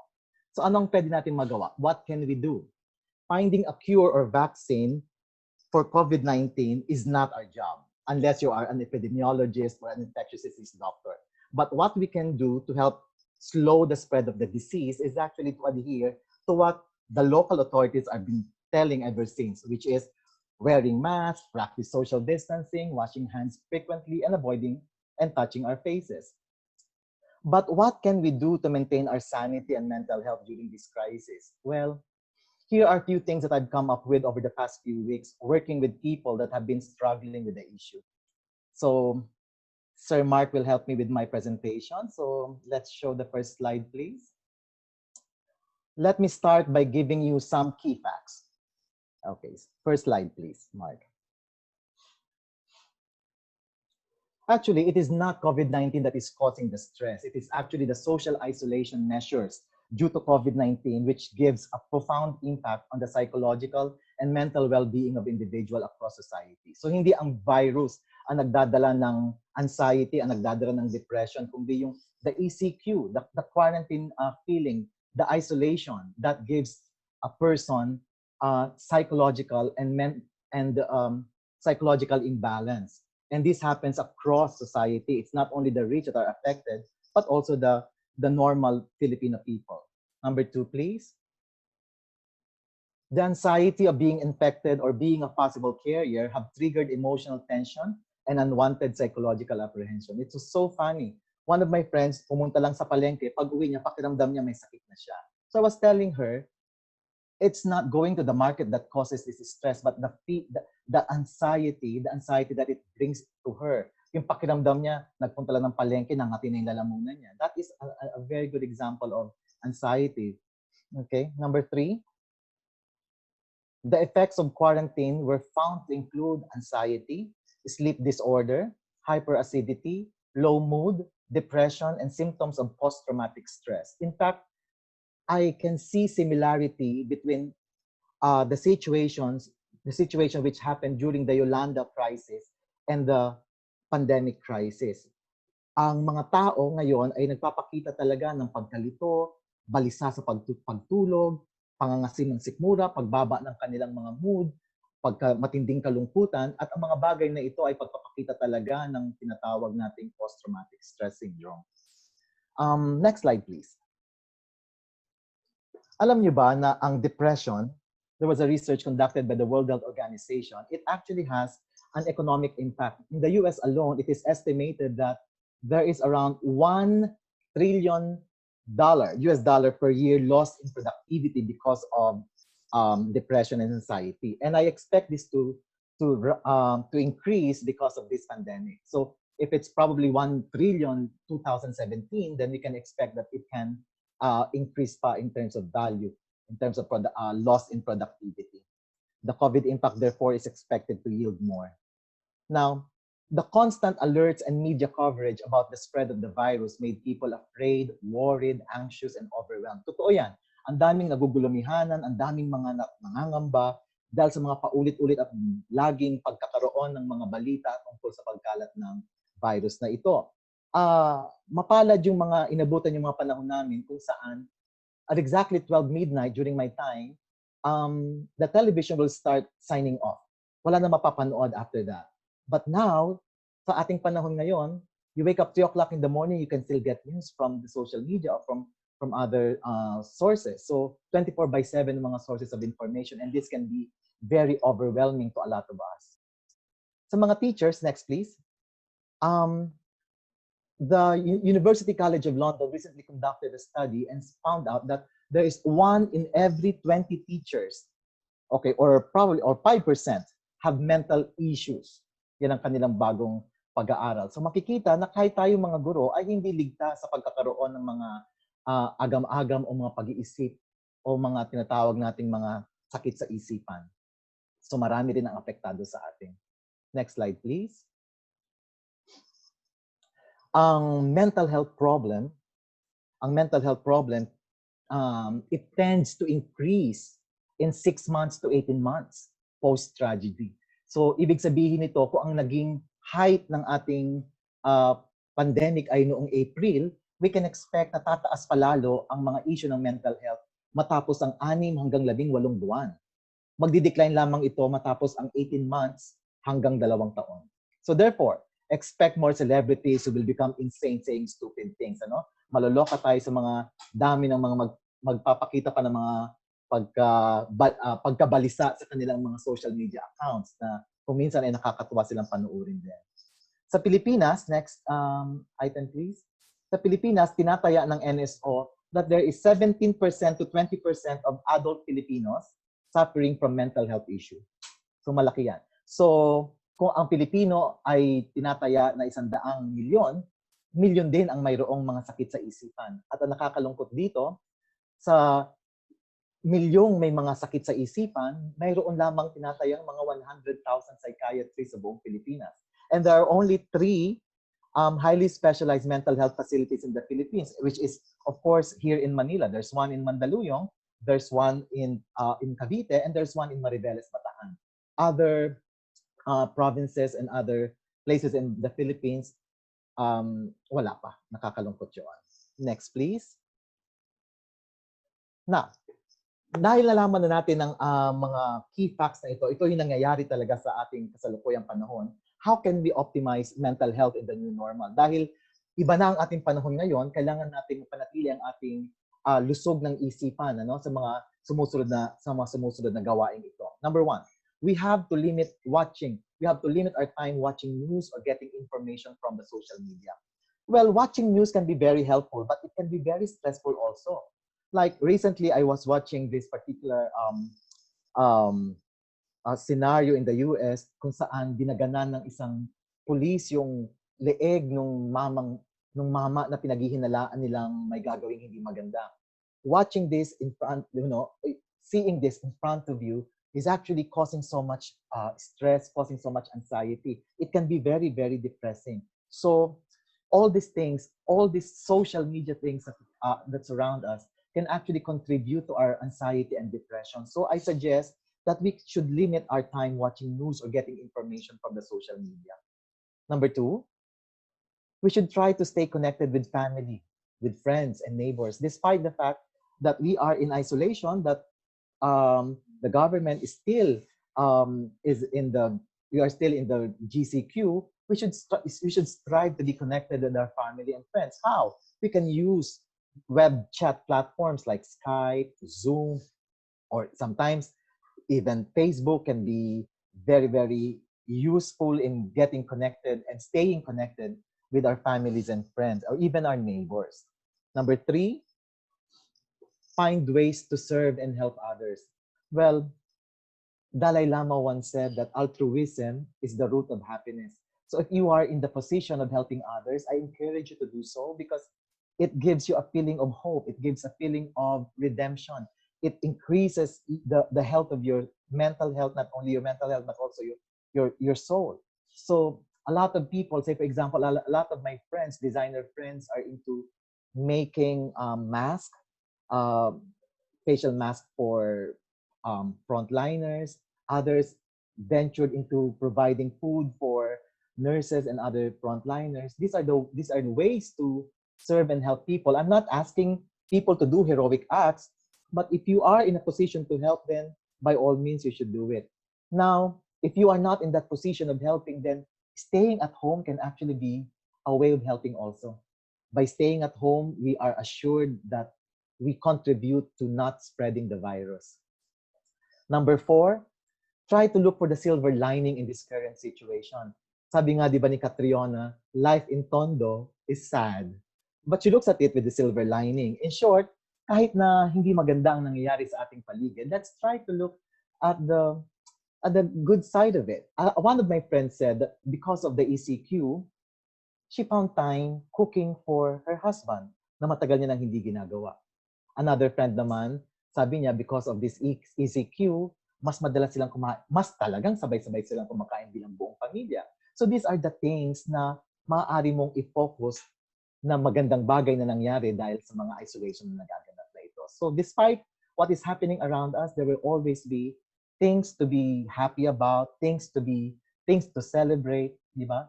It should not stop us from living. It should not stop us from celebrating life. I've been seeing a lot of my friends celebrating their birthdays despite ECQ. I celebrated my birthday during ECQ, and it did not stop me from feeling happy. And last, we have to seek professional help when necessary. Sometimes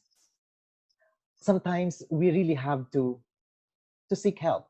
Some people, ang case nila, it's not anymore simple loneliness, but it is already a form of depression. And depression can be cured, especially if you will seek help from professionals. During pandemic like this, during crisis like this, a lot of associations in the Philippines have opened their online platforms to reach out to these Filipinos suffering from anxieties and depression. There is a long list of organizations reaching out to people via online.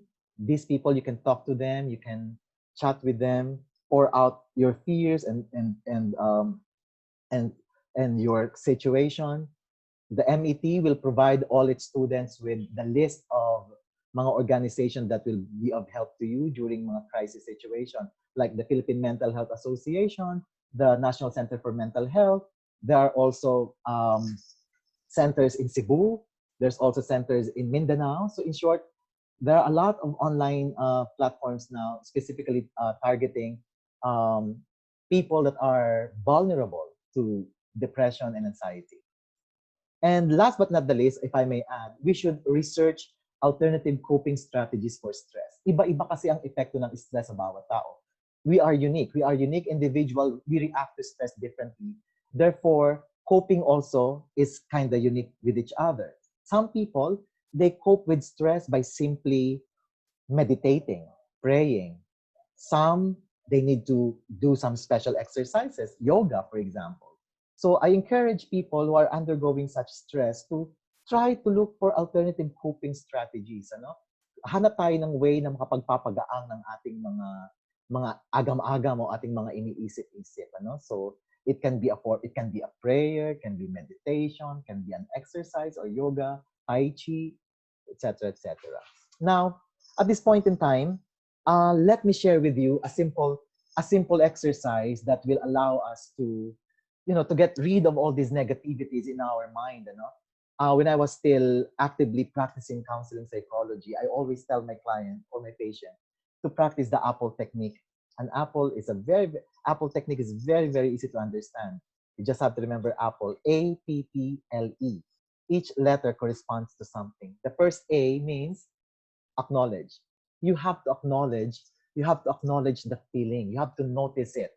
You do not have to deny it. So kung nakakaramdam ka halimbawa ng takot, tell yourself, I'm afraid. Natatakot akong pakiramdam ko, magkakasakit ako. Acknowledge that. Because the more you deny the feeling, the more you deny that uncertainty, that kind of thought, then the more it will try to have a piece of your consciousness. Lalo siyang papasok sa ating isipan. So acknowledge it. But acknowledging it does not stop with acknowledging. After acknowledging it, you have to pause. Don't react as you normally do. Or don't react at all. Just pause. Just breathe. Diba? Na-acknowledge mo na siya, then you pause. Okay. So ano naman? Isipin mo, natatakot ako, pakiramdam ko, magkakasakit ako, pero sandali. Pause ka. After pausing, you pull back. That's the third P. Okay? So first A is acknowledge. Second P is pause. And the third P is pull back. What do you do when you pull back? Tell yourself that this is just the worry talking. And this apparent need for certainty is not helpful. It is not necessary. Always remember that a thought or a feeling is not a fact. Hindi siya fact. Agam-agam lang siya. Iniisip lang natin siya. Thoughts are not statements. These are not facts. So pull back. Alisin mo yung sarili mo sa sitwasyon na iyon. In-acknowledge mo siya, then you pause, then alisin mo ang sarili mo sa sitwasyon na iyon. Imagine yourself being in control of the situation. Aalis ka sa sitwasyon na iyon. ayaw mo yung sitwasyon na yun. Paano mo gagawin yon? That's gonna be the L. The L means let go. Let go of the thought, let go of that feeling, because it will pass. You don't have to respond to them. Imagine them like floating in a bubble or a cloud. So yung fear mo of getting sick, put it in a cloud and let it slip away. Let it move. Let it go. Do not indulge in it.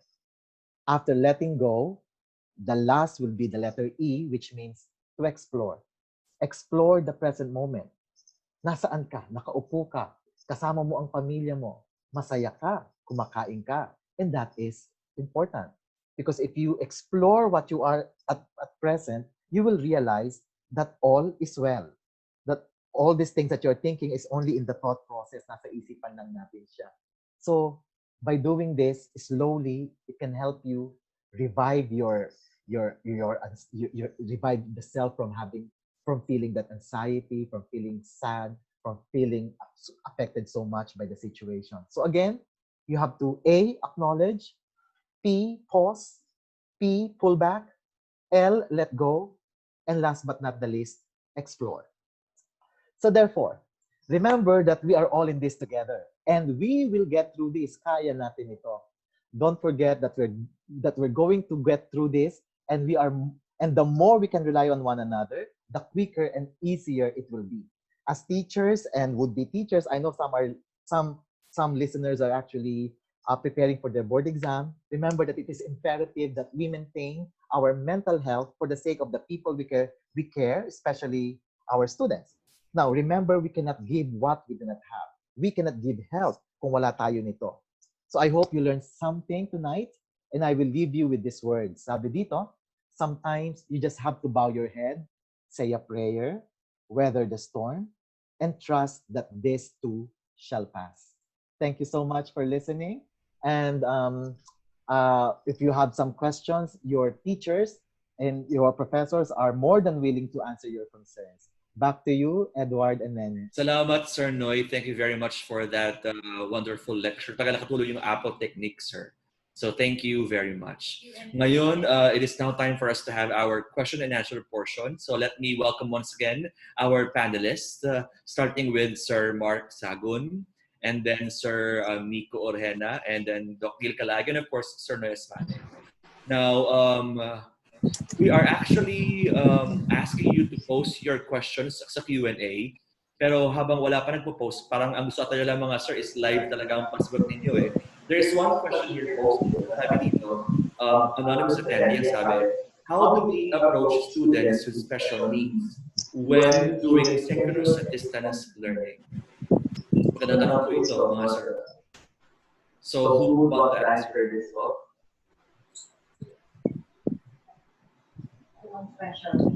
Okay. Ako muna, no? Sige, I've been a special ed consultant for quite a while, and I think I'm in a position also to shed light on that question. The question being, how do we approach special needs children? Ano? At this point in time, the DepEd is still working on certain program on how to address yung needs of the special education unit during this time of new normal. Unfortunately, yung ating the regular classes, in fact, hindi pa rin nila tapos yung kanilang mga ginagawang mga modules and ginagawang mga lesson during the new normal. So, ganun din ang nangyayari sa special education. But as far as I know, they are trying to conduct, what do you call it, parang it's going to be the parents who will act as the special ed teacher at this point in time. So that the special ed teachers will serve as coaches ng mga parents. So teachers as coaches of parents, then parents as teachers. And the special school now becomes a hub, a laboratory. It becomes a learning laboratory or a learning hub, something like that. Meron ba bang ibang sagot, mga sir? Ayan, to our participants, by all means, you may post your questions sa Q&A part ng inyong Zoom screen. Pero I think, sir, yung mga bata is walang mga tanong at talagang gusto nila is mag-hi sa ating mga lectures. They truly... nakita ko nga dito, Edward, sabi pa dito sa niya, thank you, Sir Noy, for sharing this topic. I really need this, especially living alone. That's Yes, true. mahalaga yan, May sir, di mga ba? marami sa atin ang nag-iisa, they live alone. So mas matindi yung epekto ng isolation ng ECQ or ng GCQ sa kanila. Kaya naman, I think, tawag dito, malaking bagay ang nangyari ngayong gabi sa atin. Mhm. Yeah. Totoo yan, sir. So far, Sir Noy, at mga sirs, yung pa lang po ang tanong sa atin. I Mhm. guess dahil po ito Ayun, po. Edward, may nagsabi rin dito, sabi ni Danica, no? Danica po. Sabi po ng friend ko na nasa SPED school, yung modified LCs natin sa regular class, mas imo-modify pa sa kanila. Correct. That is exactly what they're trying to do. Tama. Meron pong question dito, pero I think this is about the final coaching. So, hi po, I'm Seth from Cebu. Paano po ba ang final coaching last September? Online na po ba ito? Well, Sir Seth, I think ang pwede mong gawin is mag-visit ng Met Facebook page. Meron kaming kaninang FB Live na ginawa doon. And I think these concerns are actually answered. Pero ito ay magiging part ng hybrid program ng Met. So, punta ka lang doon sa FB natin. It's fun. So, ayan. So far, wala pa rin po tayong mga tanong. Shout out ako, may cousin pala. May shout out. May cousin pala, si Christine Joy is watching. Okay, Joy. Hi. Okay. Joy. And lahat po yun, kailan po ang sunod na webinar po? Ay nako, thank you for expressing your interest na meron pang isang webinar. Tingin ko, Sir Noy, magkakaroon pa tayo ulit. Tama po ba? I'm sorry? Magkakaroon po tayo ulit ng webinar. Yes. Oo. And we will keep you posted sa ano po yan, sa ating FB page ng Met Review. Andun po lahat talaga. Meron pa tanong, ma'am. And I think this is about assessment sa Q&A. Ito muna po. When will be the resumption of face-to-face class? So, kayo pa rin sumagot nito.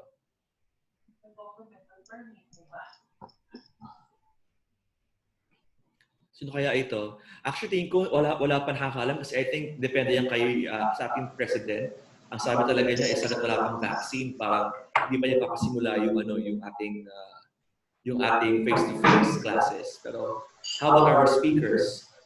Ito, siguro po we'll get back to that question. Meron po isang tanong from Ira May de la Vega. Possible po bang maging live yung mga learning assessment? Kasi if ever na recording, there's a possibility na madadaya yung students o mandaya yung students. So doon pa lang nababawasan yung pagkatuto nila. I think this is for Sir Neil, I guess. Yeah. Thank you, sir. And thank you, Ira, for asking that question. I think si Ira sa chat, si Ira din yung nag-comment na may mga paraan para maiwasan yung cheating, sa online assessment. I would agree na talagang maraming paraan naman para maiwasan yung cheating. Isa nga dyan yung sa synchronous modality, yung proctored na online assessment. Synchronous siya, proctored. Ang nagiging nakikita ko lang na problema, hindi naman kasi para sa lahat yon, ina-acknowledge ng ating Department of Education, kaya nga meron tayong printed modules para sa mga walang access sa internet. Yun yung nakikita kong problema pagdating sa issue ng cheating.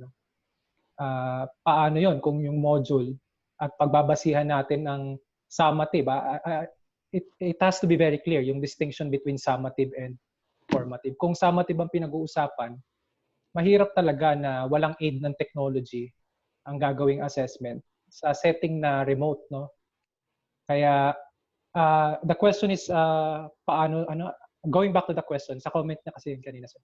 Ang question niya ay, possible po bang maging live yung mga learning assessment? Possible po talaga yung live na learning assessment. Kaya nga po, Ma'am Ira, marami na tayong mga webinars ngayon sa iba't ibang mga technology, mga app para magawa yan. Yung possibility na mandaya yung students, issue kasi yung pandaraya, mas malaking issue yan kapag pinag-uusapan na yung summative assessment. Kaya napaka-importante ng distinction between summative and formative. Pag summative, issue yung pandaraya kasi grades ang pinag-uusapan dito. Kaya nga, ang palagay ko, ang dapat i-emphasize sa new normal, lalo na habang remote learning pa, at wala pang pagkakataon na mag face-to-face ay yung formative assessment. Ang sagot dito dapat talagang ipaliwanag ng mabuti sa lahat ng stakeholders na walang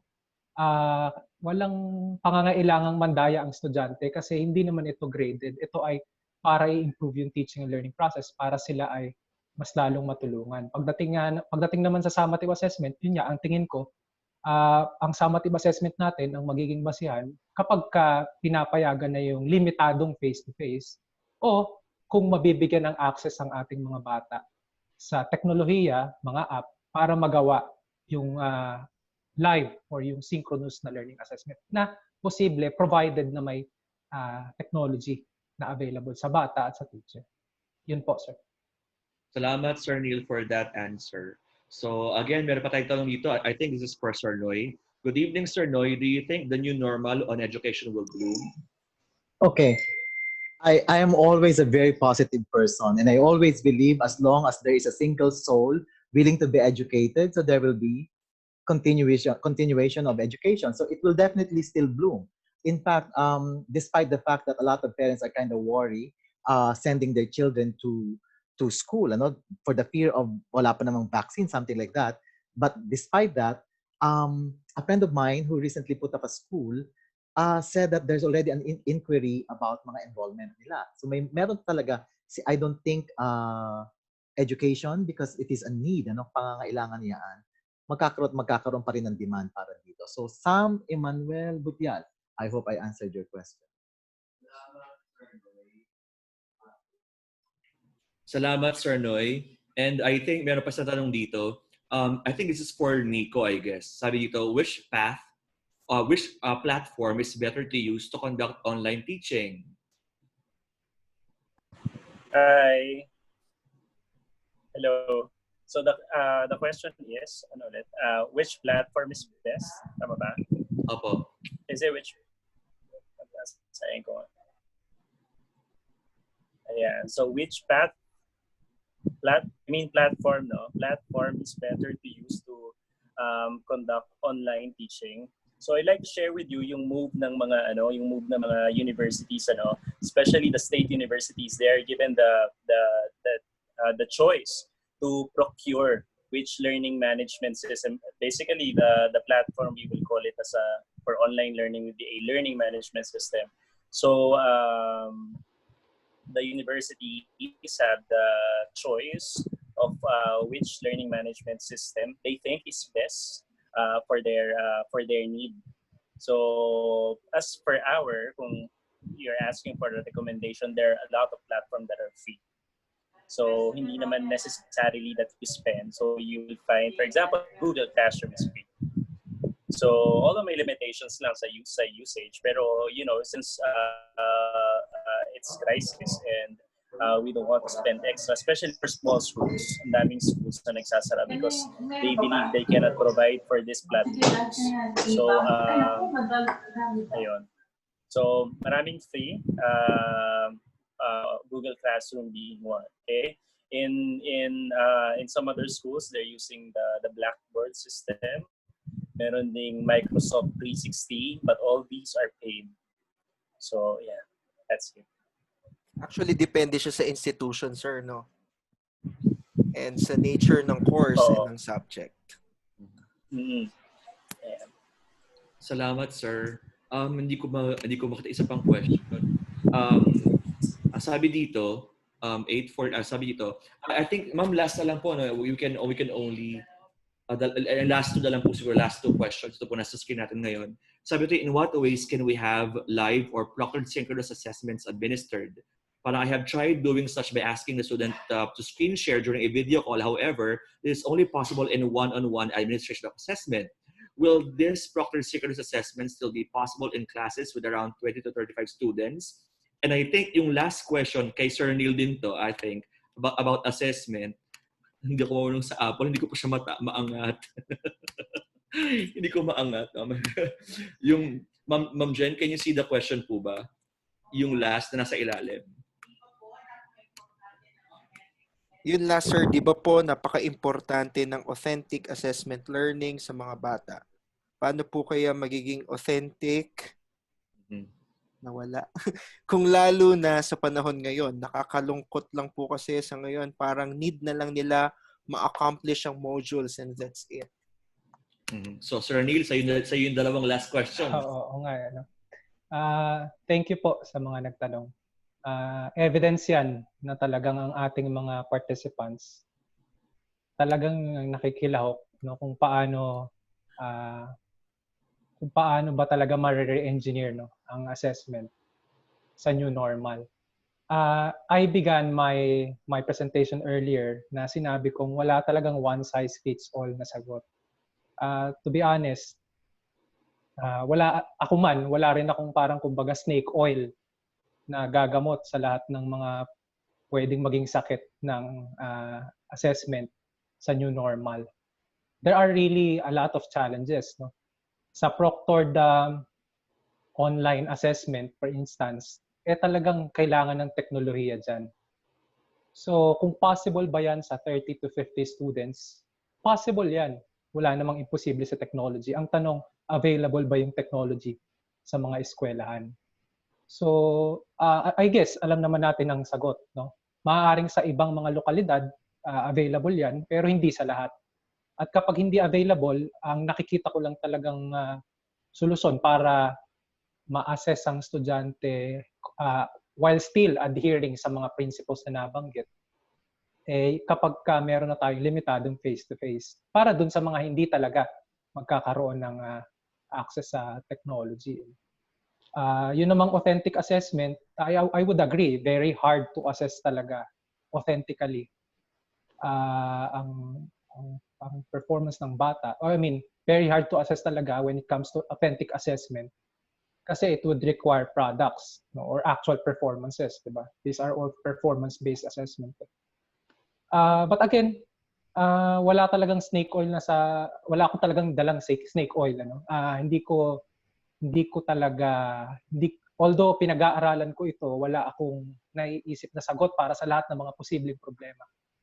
Kaya we should cooperate, no? The parents is really an important component, no, ng overall holistic approach ng gobyerno saka ng education sector sa mga issues na ito.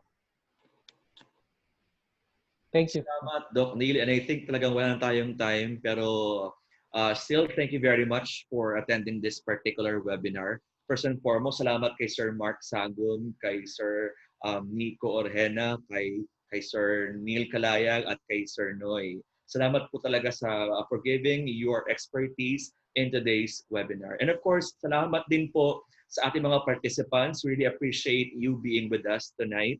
And I hope na marami kayong natutunan dito. And mga kaibigan, before we leave, please watch a video about the hybrid program of MET. And please, sa mga nakaten ngayon, be our ambassadors. Please spread the word ng MET ay mag-offer ng hybrid program na combination ng online at traditional means of teaching.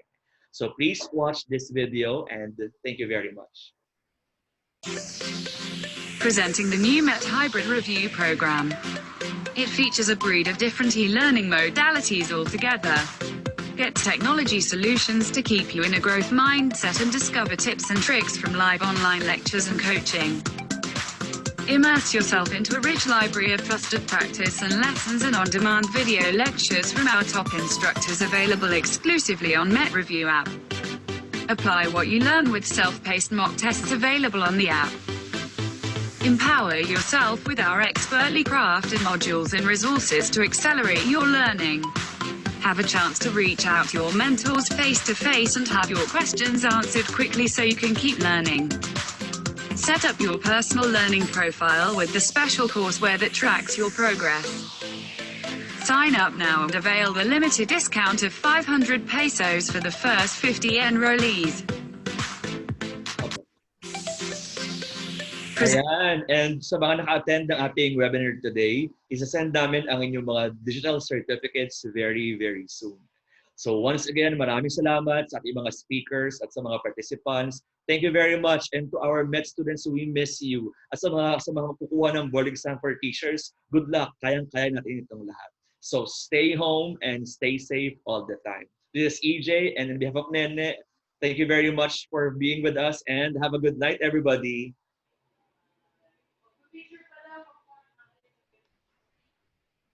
Teacher. Bukas po kayo lahat ng cam. Ako pala.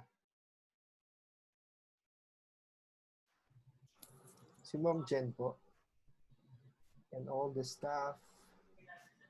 Ma'am Jen, wala ka atang camera? Ay, akin to. Asa si Ma'am Nene, sir? Lumabas. Are yung mga participants ba andyan pa rin? Are they Andyan pa seeing? din. Wala na. Andiyan pa din. Ay, ingat po kayo. Kain na po kayo ng dinner nyo, everybody. Yes, bye-bye po. Good night, everybody. Stay safe. Stay safe, everyone. Social distancing. Bye. Bye, mga idol. Please Keep safe. spread the word, yung hybrid program ng Met. Also follow us on Facebook, Met Review Center on Facebook. Ayan. Ako na rin sa YouTube, TikTok. Bye-bye. Bye-bye, Jen, everyone. Saan po kayo, Ma'am Jen? Salamat. Good night po. Thank you for attending.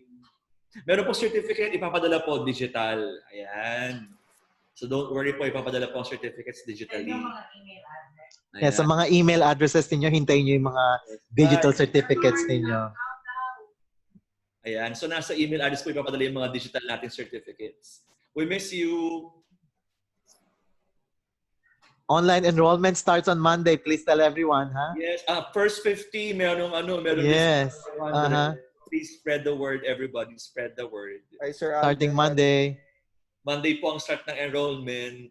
Saka mobile app, i-download yun na po. Oh, mga taga-Pangasinan daw dyan, Maria Joy, Galaxy A7 2018. May taga Timor-Leste, sir. Nakita ko kanina. Yes, Wow. hi Timor-Leste peeps. International na tayo, Yes. ha? Timor-Leste. Ma'am Jen, saan po kayo? Graciel, Marie, shout out. Ha! Shout out. Ganun ba yung shout out? Hi, Sir Aljan. Ridwan Tanjili. Everybody. Hello, hello, hello. Jill Banyes. Oh, bye-bye. Ayaw pa rin nilang mag-leave. Salamat. Follow our FB page, guys. Yeah. Oh, somebody from Dalaguete, Cebu. Si Rosel Dalagete. Hi, Ann. Cebu. We miss you in Cebu. Graciel. Miss you na din, Graciel Marie. Okay, Edward. Miss ka na daw ni Graciel. Hello, Graciel. Cheetah. Hello. Ayan. Wow, baka Lodi. Hi. Ikaw po ang Lodi ko, sir. Spread the word po. Follow us on Facebook, Met Review Center on Facebook. Ayan. DJ Moreno. Thank you, Juliet. Sino po yung artist na student niyo? Kaya hindi pa po Nag-screen kami. kayo, guys. Thank you for attending. Talagang pati yung artistang estudyante, inaalam pa rin nila. Ayan. Okay, yan na. There's 52 more na. webinars to come. Don't worry po. Bye. Marami. You're welcome, Graciel. Salamat. PMI, yes, Regine 1. Positive mental Imaging, correct. Yan. Salamat Oy, sir, no, you pronounce his name correctly daw po. Wow. Again, follow our Facebook page, yung Met Review Center. YouTube ko rin, follow nyo rin, Edward Chan Padilla. Kailangan talaga may ganon, May Dwar. pa-flag. Also, TikTok, Edward Chan Padilla TikTok, I have 14,000 followers. How many thousands, Edward? 14, sa TikTok po, 14,000. Wow. That's a lot. Ayan. Oh, dito sila nagkita ni Gina. Oh, Ayun. BFF. Patong reunion. Oh, TCU, come on. TCU. Hi, TCU. We miss you. Mga Tagigers. I miss you, my Tagigers. The Giggers. Oh, si Oppo mag-e-enroll na daw siya. Sabi niya, excited to meet you soon, mga sir. We'll wait for you, Oppo, ha? Yes. Oppo A5. I will enroll in your review center soon. Very good. Yes. Are you learning, Jill Banyas? Mga tagigers, andyan na ba? TikTok cover. Naku, hindi ko kaya yung mga sayaw na yan. Binibining marikit daw. Ang TikTok natin is more on educational. Si Edward ba ang binibining marikit? Ano ba yan? Mga ano yun, sa TikTok is yung mga literature, dun yung makikita. Ayan. Ayan na naman, TCU. Mga tagigers, miss ko na kayo, guys. You're still here. Nakakatuwa naman. Talagang we really miss each other. Miss natin each other. Oh, tama na ito. May curfew na. TikTok Hindi na tayo tayo. nakapag-picture. Nasaan na sila, sir? Kaya nga, nasa na si ano? Okay. Picture na daw. Take a picture. Wow, Sir Edward is the best vlogger ever. Hindi naman masyado, guys. Thank you for following. Ayan, let's have a picture. Ma'am, dyan wala kang camera. Wala kang camera, Mare. No, but you can open it on your own. Talaga. Okay, ma'am. Oh, yan na. Ask to Nene is start. here na. Nene. Mami Nay! Ma'am, may marami kang message. Wala na si Boss Neil. Neil. Salamat ka sa kanila, Nene. I'm sorry. Wala na si Boss Neil kasi may webinar din. No problem, Miss Nene. Yeah. Okay, smile! Smile po Ma'am Jen, di po kayo kita. Wala pa kami. Ready? 1, 2, 3. Okay na po. Okay. So, team, come on, hybrid program. Please be our ambassadors. Oh, hi, Sir Nico na po. Wow, Sir Nico. Salamat. Hello. Oh, Oh, Nene. Just have to take Monday enrollment na, guys. Monday, online. Enrollment. At para sa mga details, panoorin yung FB Live namin kayo ni Ma'am Nene. Yes. First 50 minus 500. Sabi niya, it seems Met family is a very happy family. Yes. Obviously, we are very happy. Kasi malis na si Neil. And we miss you guys. We miss you. We miss face-to-face, but this is the best that we can do. Yeah. Andiyan pa rin sila. Nakakatuwa naman. Ayaw namang si Aris talaga namang. 29 pa yung nandito, sir. May curfew na. So, we will stay. May curfew na. End ko na po. Okay lang. Mahuhuli na kami. End ko na po. Okay, Bye. Mark. Bye. See you soon. Ayun lang. Congrats, everyone. Congratulations, guys. Refresher ko. Sige po. No problem. No problem.